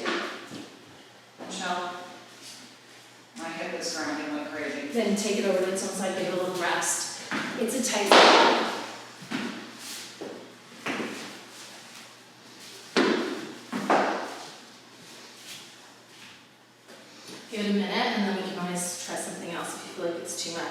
So knees are bent, shoulders back, we sit up nice and tall. We don't want to do this, right? So we're going to lift our joints physically. We're going to dig our ankles in. We're going to find our toes, shoulder heads back, and then we just start to come forward. Maybe we can grab the foot. Maybe the chin can tuck over the knee. But keeping it nice and active. So I want to see that knee bend physically. I actually physically want to see that knee bend. It's really important. That's a lot of weight on that knee, right? Good. So excellent for sciatica. So what do you think I'm going to say? Do less. You feel like you're doing too much, right? Do you or no? No. Okay. I suppose it seems okay. Yeah, let's bring you onto the center. Yeah. Oh, And that's let's keep this, and let's keep those, and let's try not to hunch her too much. Yeah. Shame. And just less. Bend this knee. Yeah, there you go. Okay. Bend it. Yeah. Okay.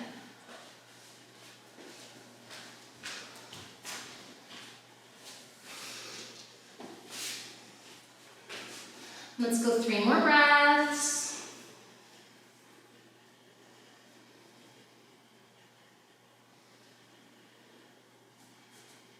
I would not teach this to a room full of people I didn't trust to bend their knee, that I couldn't micromanage.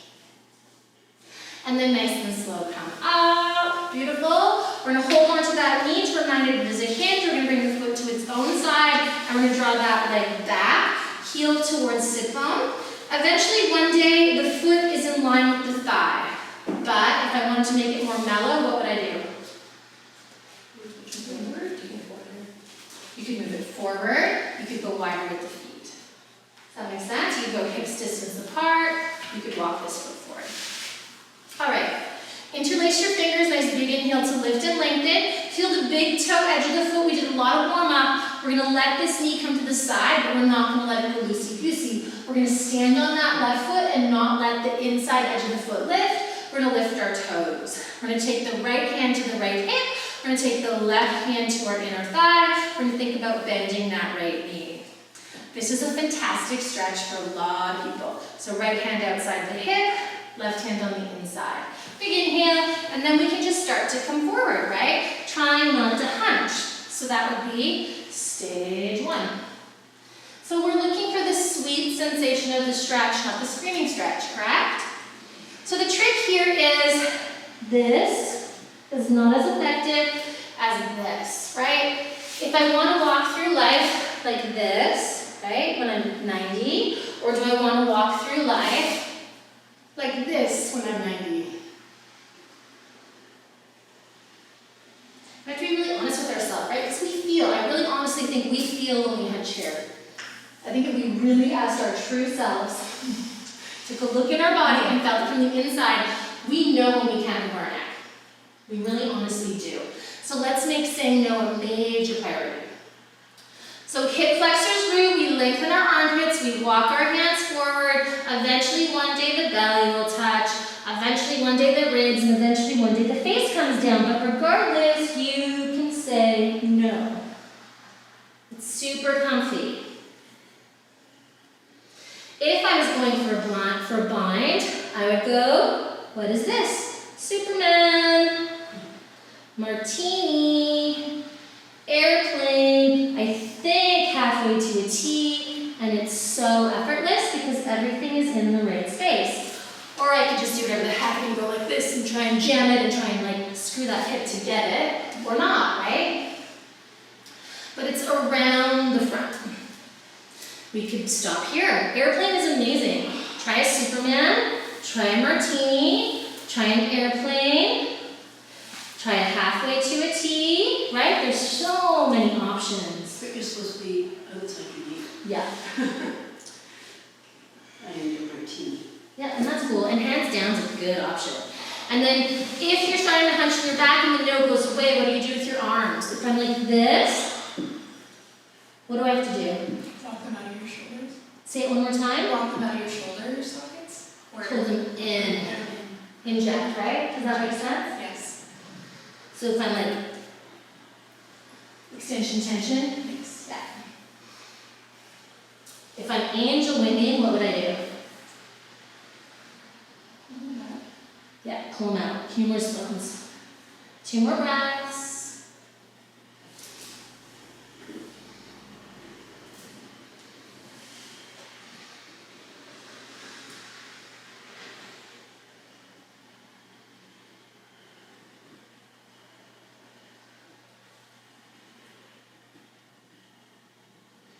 And then coming up, beautiful. Let's swap it up. So we're going to move the block to the other side. Left leg's going to be straight. We're going to bring that right foot back. We're going to take that right foot outside the left leg. So again, these are details. They're not going to fit everybody. One day it's a straight line from big toe to heel, and one day the bottom of the kneecap is in line with the big toe. But not everybody has those hips. Not everybody's ever going to have those hips. Not everybody needs to have those hips. Those hips are not the secret to a happy life, I can tell you that much. Takes more than open hips. Left leg is bent, right?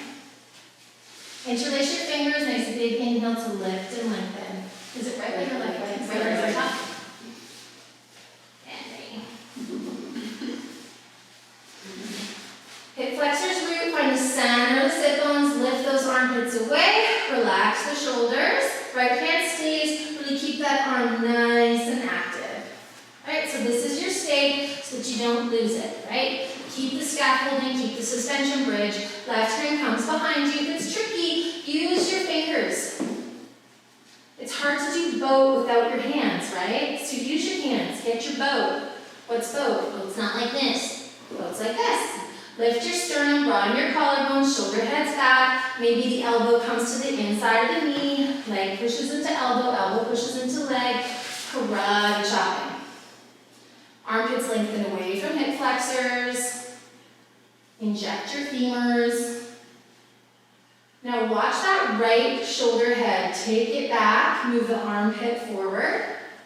Lift that right collarbone up. Pull the collarbones away from the throat. Are you shortening or lengthening on one side? Nice deep full breaths. Maybe the gaze turns behind you. And then for more upper back, we pull our elbows apart if we need more upper back.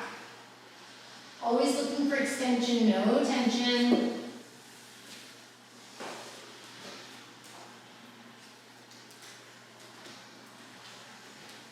Are you feeling the center of your sit bones? Do you have a nice neutral neck? Kind of turn. Let's take 3 more breaths on this side.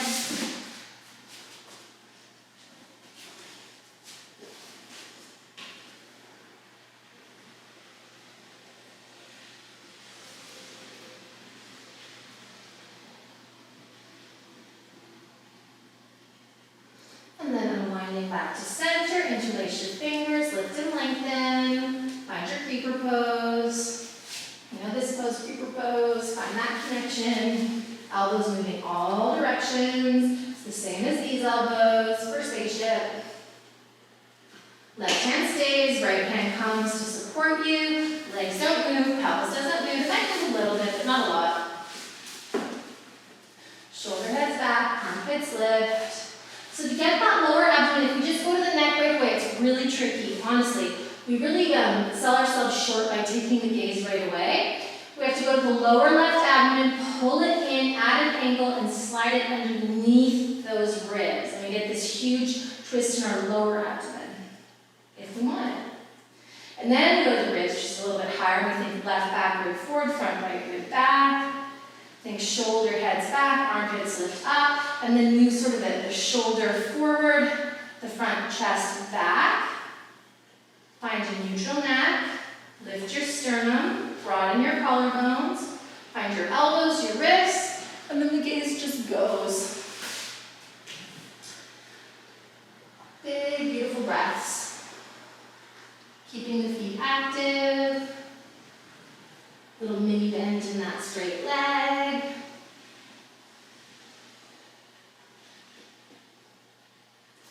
So Lisa, one armpit's a little bit shorter than the other. Just take a minute. Not the shoulder, the armpit. So how do you move the armpit? The ribs.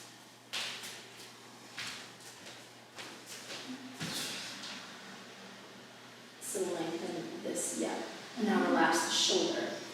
Yeah, you feel that. So it's lengthening the ribs away from the pelvis, right? Which is something we're working on continuously, the salt, right? Yeah. Nice, there you go.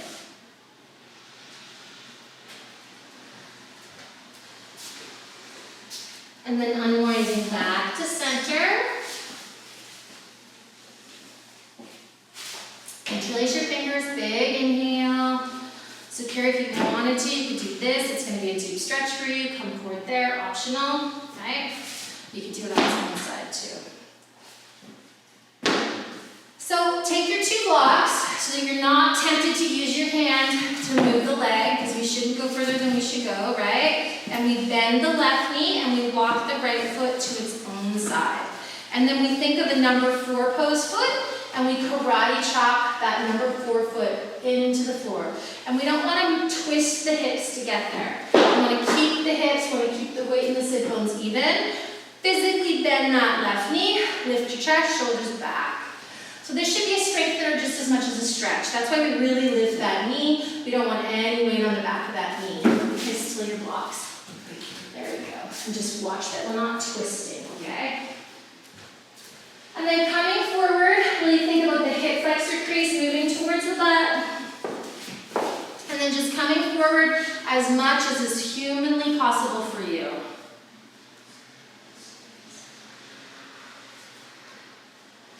It's easier to keep your back here than here, correct? Right? This is easier, so it's a great way to forward fold.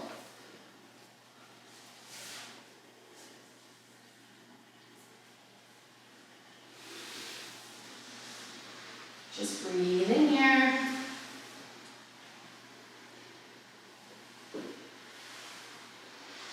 Nice, smooth, even breaths. Keep bending that bottom knee. Really pushing into both feet. Remembering the neck, we want more 90. Let's mimic that in life and in yoga. Let's make it a habit, so in 90, we're not trying to retrain our necks, our shoulders, and our backs. Because that was less fun. And then when you're ready, you're going to come up. You're going to support this knee, reminding it it's a hinge. You're going to bring the foot around. If you need to straighten, straighten. And then we're going to pull the heat back towards the right sit bone. Interlace your fingers. Nice big inhale to lift the chest. Shoulder heads back. Level out those shoulders. Dig your heel in. Beautiful. Left hand comes to its own side. Right arm comes to the inside of the thigh of the knee. And like I said, for a lot of people, this is enough. We don't let the foot lift, and then we can start to come forward. Maybe we can take the foot. And even if the mobility isn't there, you can still do Superman, Martini, airplane.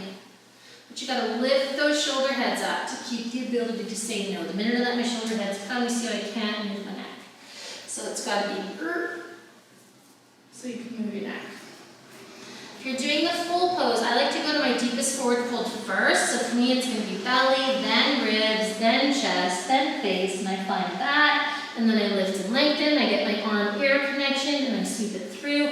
All those things, and nothing moves except for my arms. There you go, Chris. But you wrap. We're looking for the wrap. Although that's nice too, you can do that if you like. But one day we want to wrap. If your belly isn't on your thigh, should you just stay here? So 6 positions of that. What are you trying to do? Are you trying to open the shoulders or the hip? Shoulders. Yeah, so then go behind. Okay. Does that make sense? Yes. Yeah. And some days work the hip. Yeah. And then find it. Now find all those connections. Find your shoulder heads. Find your collarbones. Now think of Katona dog and tug away the hell out of your joints.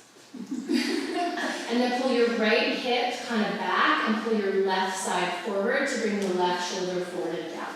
What's Katona dog? It's this one. Oh.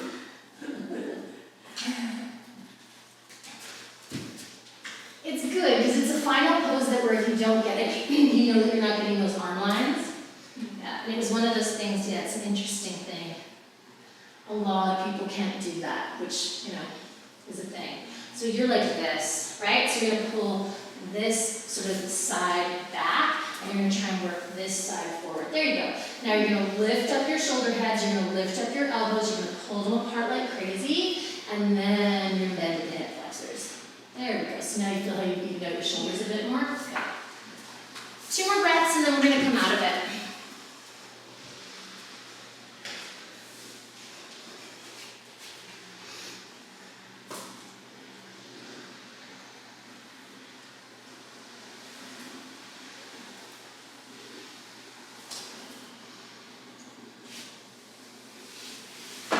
And then we're just going to remove those blocks. We're going to come down, soles of the feet are going to clap, knees are going to come apart. We're just going to come over those legs, and we're just going to fold, let the shoulders relax.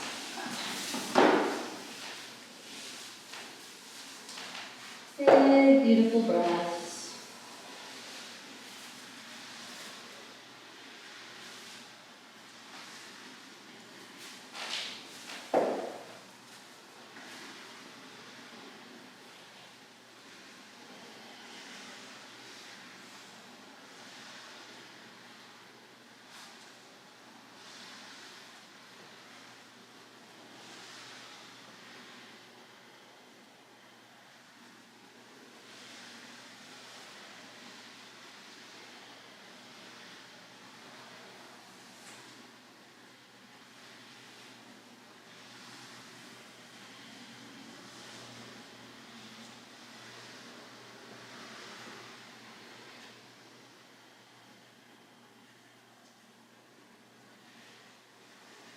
Just letting the back curve, putting some height underneath your forehead, whatever amount feels appropriate for you.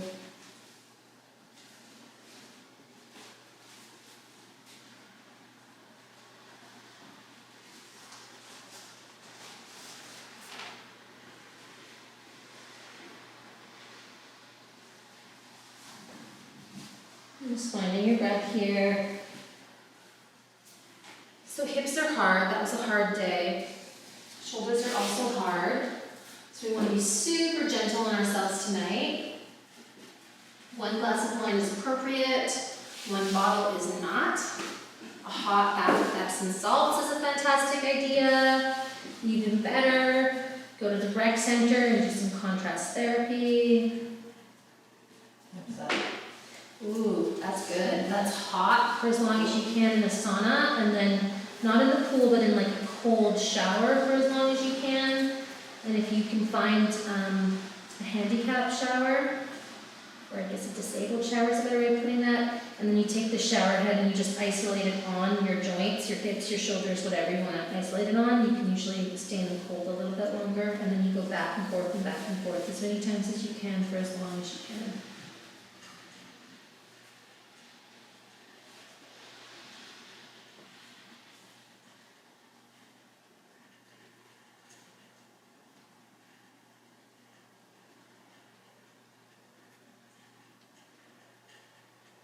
And sometimes we can be grumpy and sometimes we can be joyful.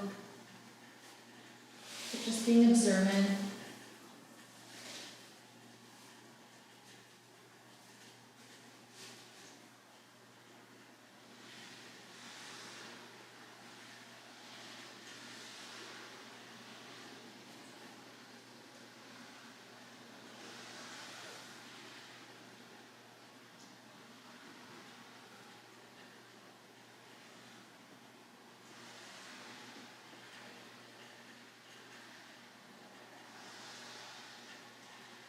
Let's add a little mantra. Let's exhale out what no longer serves us. And then inhale to draw in the opposite. Exhaling to let go of what no longer serves us. And then inhaling to manifest the opposite.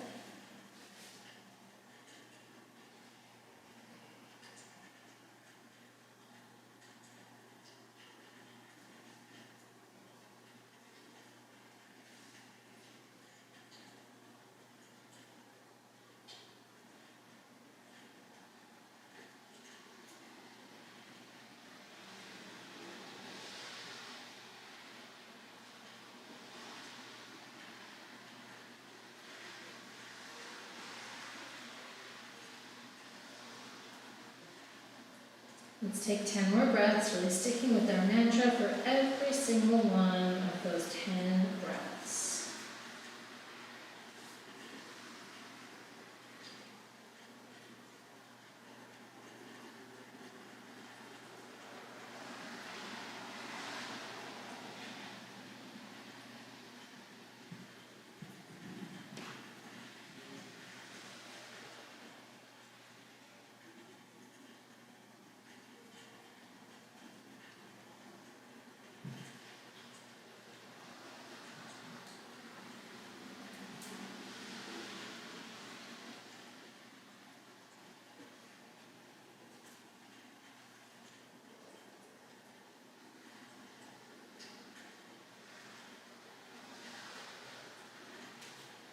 And then when those 10 breaths are complete, coming up, drawing your knees together, getting what you need for Supta Virasana. If you don't know, I'm going to help you. So, start by thinking of what you need under your butt to sit Virasana. So I know what you need. You guys just get what you need, yeah?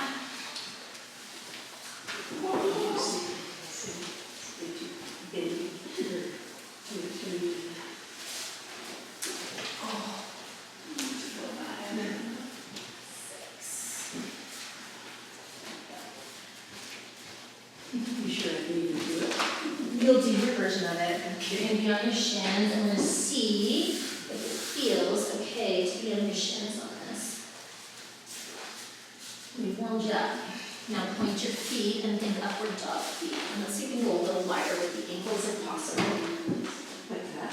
Yeah, no, like even here. Oh, I see, yeah. Like that. Yeah, nice. Nice, nice, nice. And these together. Yeah, ideally. And then just think of a flutter kick with your feet. I need your fingers open.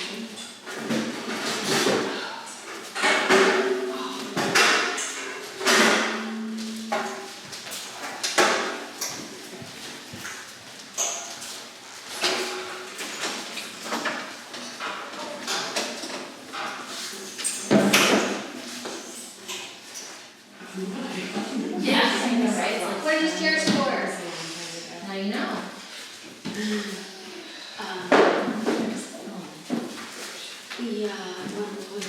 And you guys can wait for me. I'm gonna help everybody. But just give me a Jeff. This is instead of Shavasana. No, this is before Shavasana. Yeah, and. We're here till 12, so we come back. Yeah, no, I know. Just seeing you make people do this, you're seeing the double class. It's when they're on a double. It's like a keep you warmed up.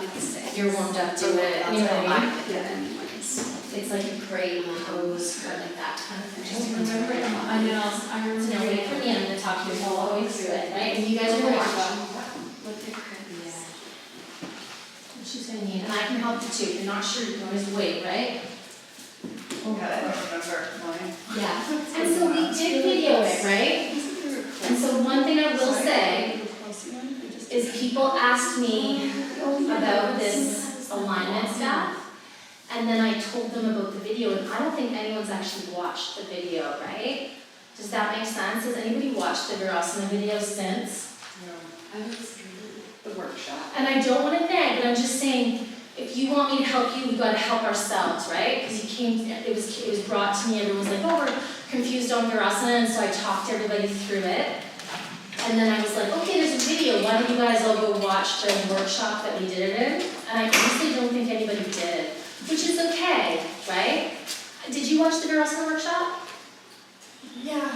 But did you watch it since you guys all asked me about it? Since when? Since, I think it was like 3 weeks ago. And it doesn't matter, like, I'm still making my way through all of them, but. Totally. All I'm saying is, right, if we don't keep up on our homework, it's really hard for me to help you. Really, honestly, right? Because it's hard for me to keep building if we're not keeping up. And it's not a neg, it's just like I really honestly don't mind, but if you want to be yoga teachers, there's just so much information, you know?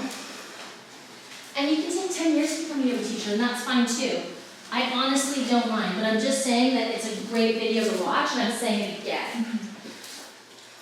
Give me a sec. By the time it gets you in position, stretching my feet are gonna have to come out. The leaning tower of Martha. So now what I want you to do is use your hands on the blocks, lift up the flesh of your butt and move the flesh of the butt away from the low back. So lift up your butt, now scoot your butt that way. Nice, now come down. How's that? We need more height. Can you grab me one more green foamy? Okay. I want one more. Yeah. Under my bum? No, right here. Here, right here. Does someone want to grab me that green foamy? Oh, here's one. Thank you. And let's come back. There we go.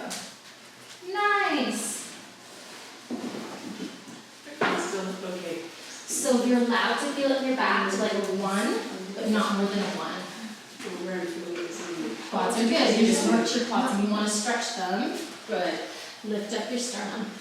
Yeah. How's that feel? Good. Perfect. Nice. Next. So do you want to get 6 green foamies? 3 blocks, or sorry, not 3 blocks. How many got going here? 2 and 2. So you need green foamies under your butt, not bolsters to start. So take a good look at her. And then we want to have the same height under our butt all the way back. That's not bad. Like that's a good improv. That works. But you want to have your ankles wide enough so that you can eventually sit on the inside. Yeah. Did you roll your calves and clear your knees? Okay. Perfect. So let's see how it looks. Flexion is it, is there stretching it? Perfect. Feel good? Yeah. Nice. You guys will be really similar. And then your arms generally come out, and then your releases, you go here. Does it matter if you're on the blocks versus? It doesn't matter. I teach that you just to get the height, because not all bolsters are the same. She's got a block that's the same size as the bolster, so it's working. She has in the past gone to a green foamy, so it would be all green foamies going back. Does that make sense how I described that? Yeah. It's the same height from butt all the way back, so when you build your mountain, everything's on that same height. So you kind of want to have this here, right? And then you can have the T or the block. And then you want this to be under shoulder too. Right. And then the big trick, you want to have some height under your hands so you can really lift up the flesh in your butt and scooch it forward. So come up and then put your hands on there. Yeah. And then you want your ankles wider so that one day you can sit between your ankles. There we go. Keep coming. Yeah. There. Nice. And then use the blocks. I physically lift up my butt and I go, yeah. So nice. It's amazing. We don't want to feel our knees at all. We don't want our knees to lift at all. I'm thinking we need a tiny bit more height. What are you thinking? Yeah. So come up. Use your hands. So, try that. This might be too much. No, I haven't done it for over a year. I was trying to remember what it felt like. And I'm coming. But I think I've got it. It's close enough, Chris. Yeah. So is that too much or is that just right? Remember, you're gonna hang out. This is okay. Yeah. All right. And chair. Perfect. Sternum, those are the last 2 things. The 2 things that are important, trying to keep your knees stimulated.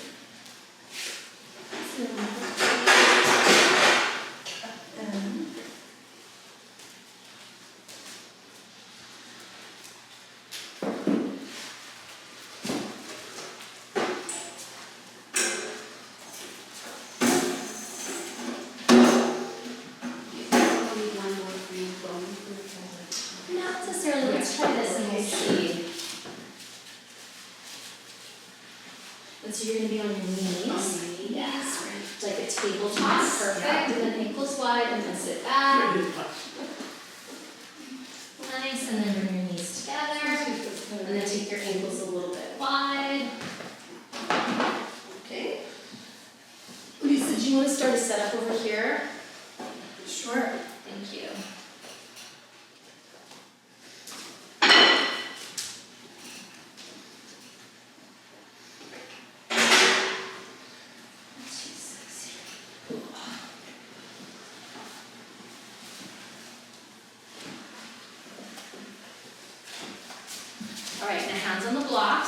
You're gonna lift up your butt and you're gonna scoot your butt that way. Yeah, like that, there we go, nice and slow. Come down. Hold up, wait for me. Can you grab me before you do that, one purple bolster? Yes, the purple little guy.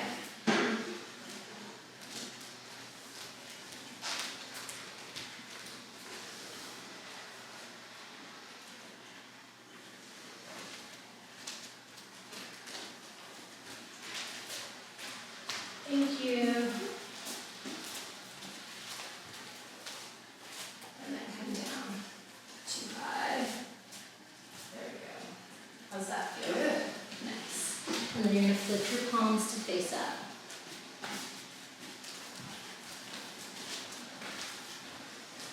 There we go. Nice.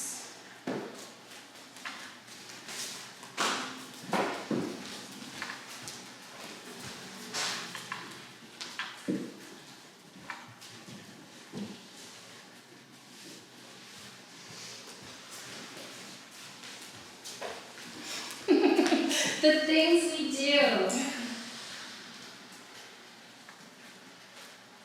And then sit on that. So everybody's gonna do the Virasana video before the next workshop, okay? Not everybody on this side, but everybody who has access to it. Let's do it, right? It's important, such an important posture. I think this is a bit And it's hard to teach. Okay, let's try lower. I think you're right.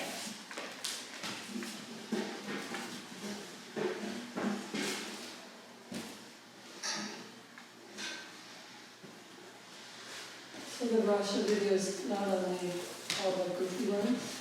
What's that? The Russian video is not open for everybody? It's not, but you know what? Maybe I can work that for you. Can you grab her? You know what she needs? Tell me what she needs. Under her neck, yeah.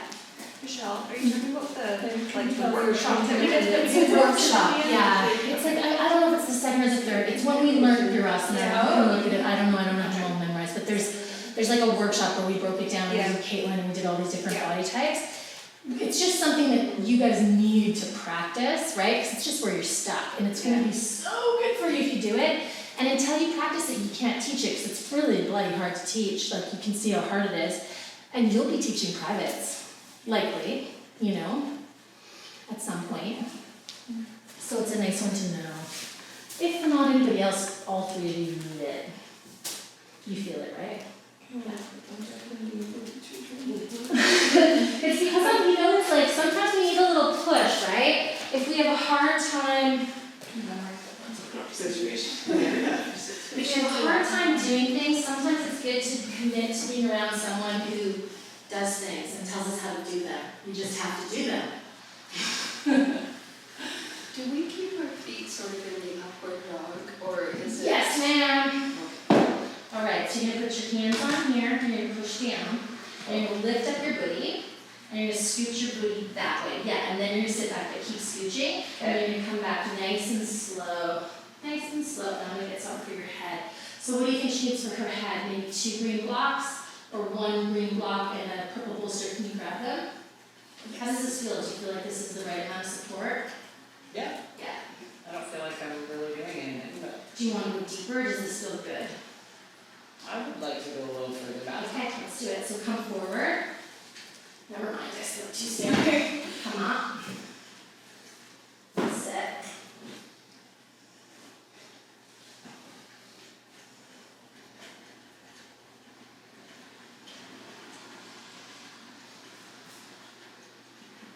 Okay, now let's try this. Scooch, scooch.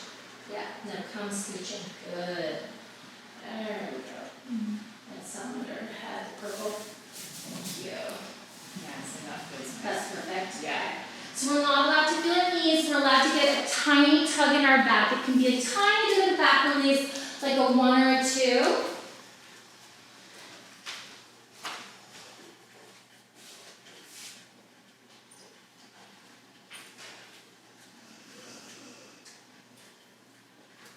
How long do you typically do this pose for?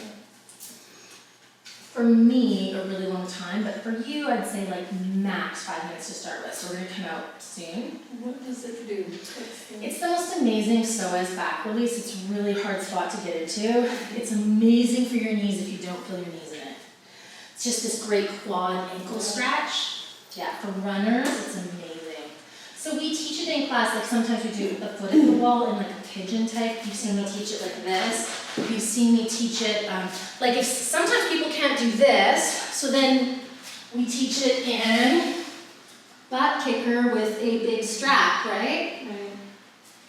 Yeah, I think that's what I wanted to know, because I guess because I'm like at, this level, Yeah. I didn't really understand where the pose goes and what it does, because for me, my body just feels so awkward, Yeah. mismatched, different Yeah. sides.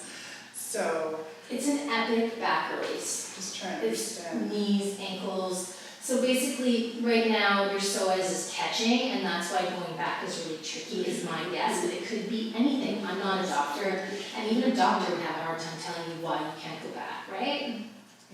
It's just some people can, some people can't, So and the most benefit is the back release, and like right now, I'm quads. working towards like going back farther like that, so right now I'm stretching out my quads, Yeah.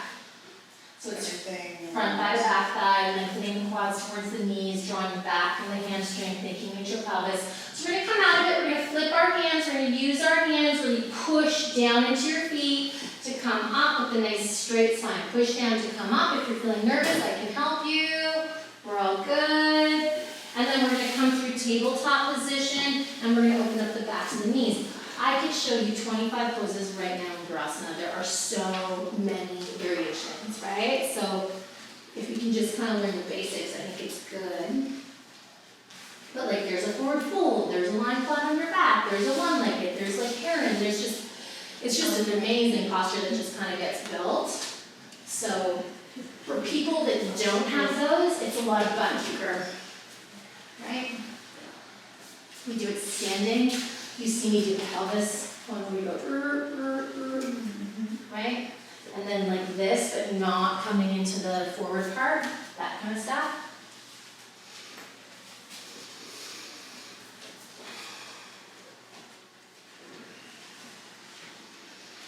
Nice, nice, nice. And then we're gonna end with a nice shavasana. If you feel like you need to hug your legs first, do. Otherwise, chuck a bolster underneath your knees, make a C with your spine, come down, straighten your legs. I'm gonna close the windows. Before you guys destroy your hands, can I take a picture? Good idea. Yeah, let her take a photo. Just because the video is not very clear, like you can't really see. Fair enough, get a picture.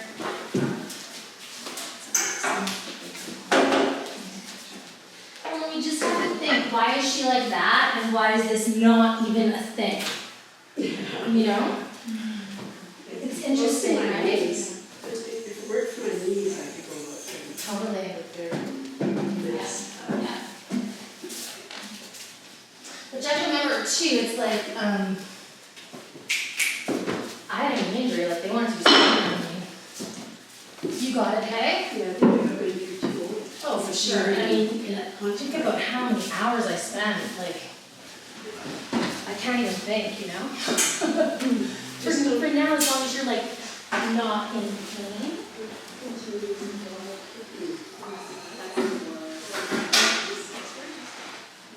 Just there.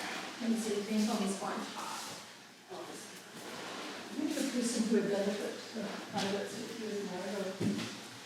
Yeah.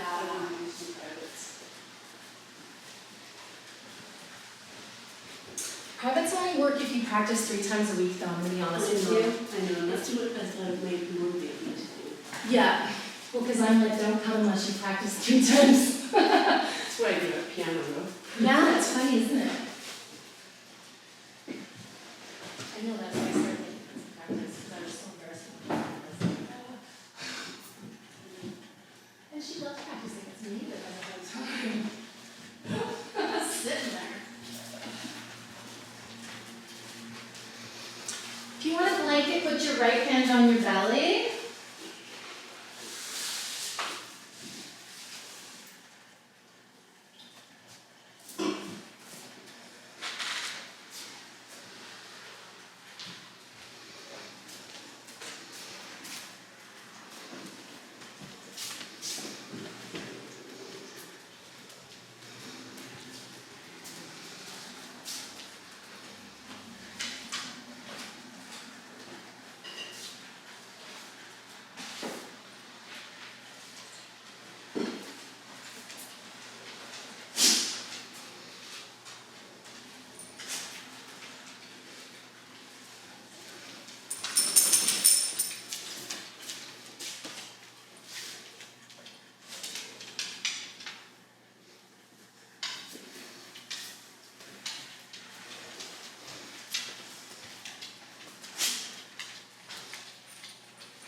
very slowly, very gently, starting to wake up your body from the inside by deepening your breath.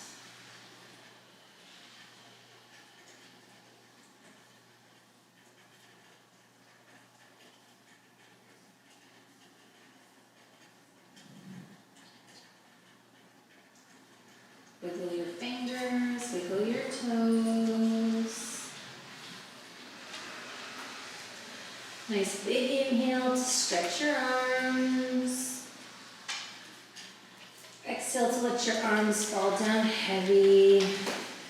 Starting to bend your knees and walk your feet towards your seat. And with an exhalation, let's roll off to our right. Nice inhale and arm strength to push ourselves up. Coming to a comfortable seated position. Hands coming into Namaskara. Let's end with a nice big group Om before we dedicate the merit of our practice.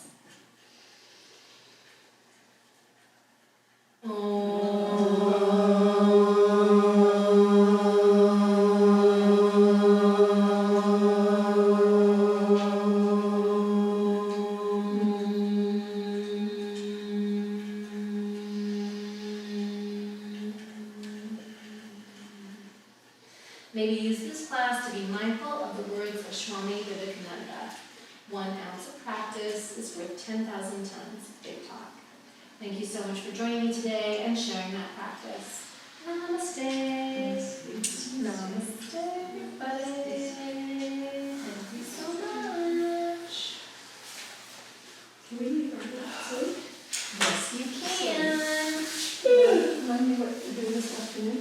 This afternoon we're doing back bends and some twists. And a little bit of core, some really nice core seated core. Good stuff. Thank you. My pleasure.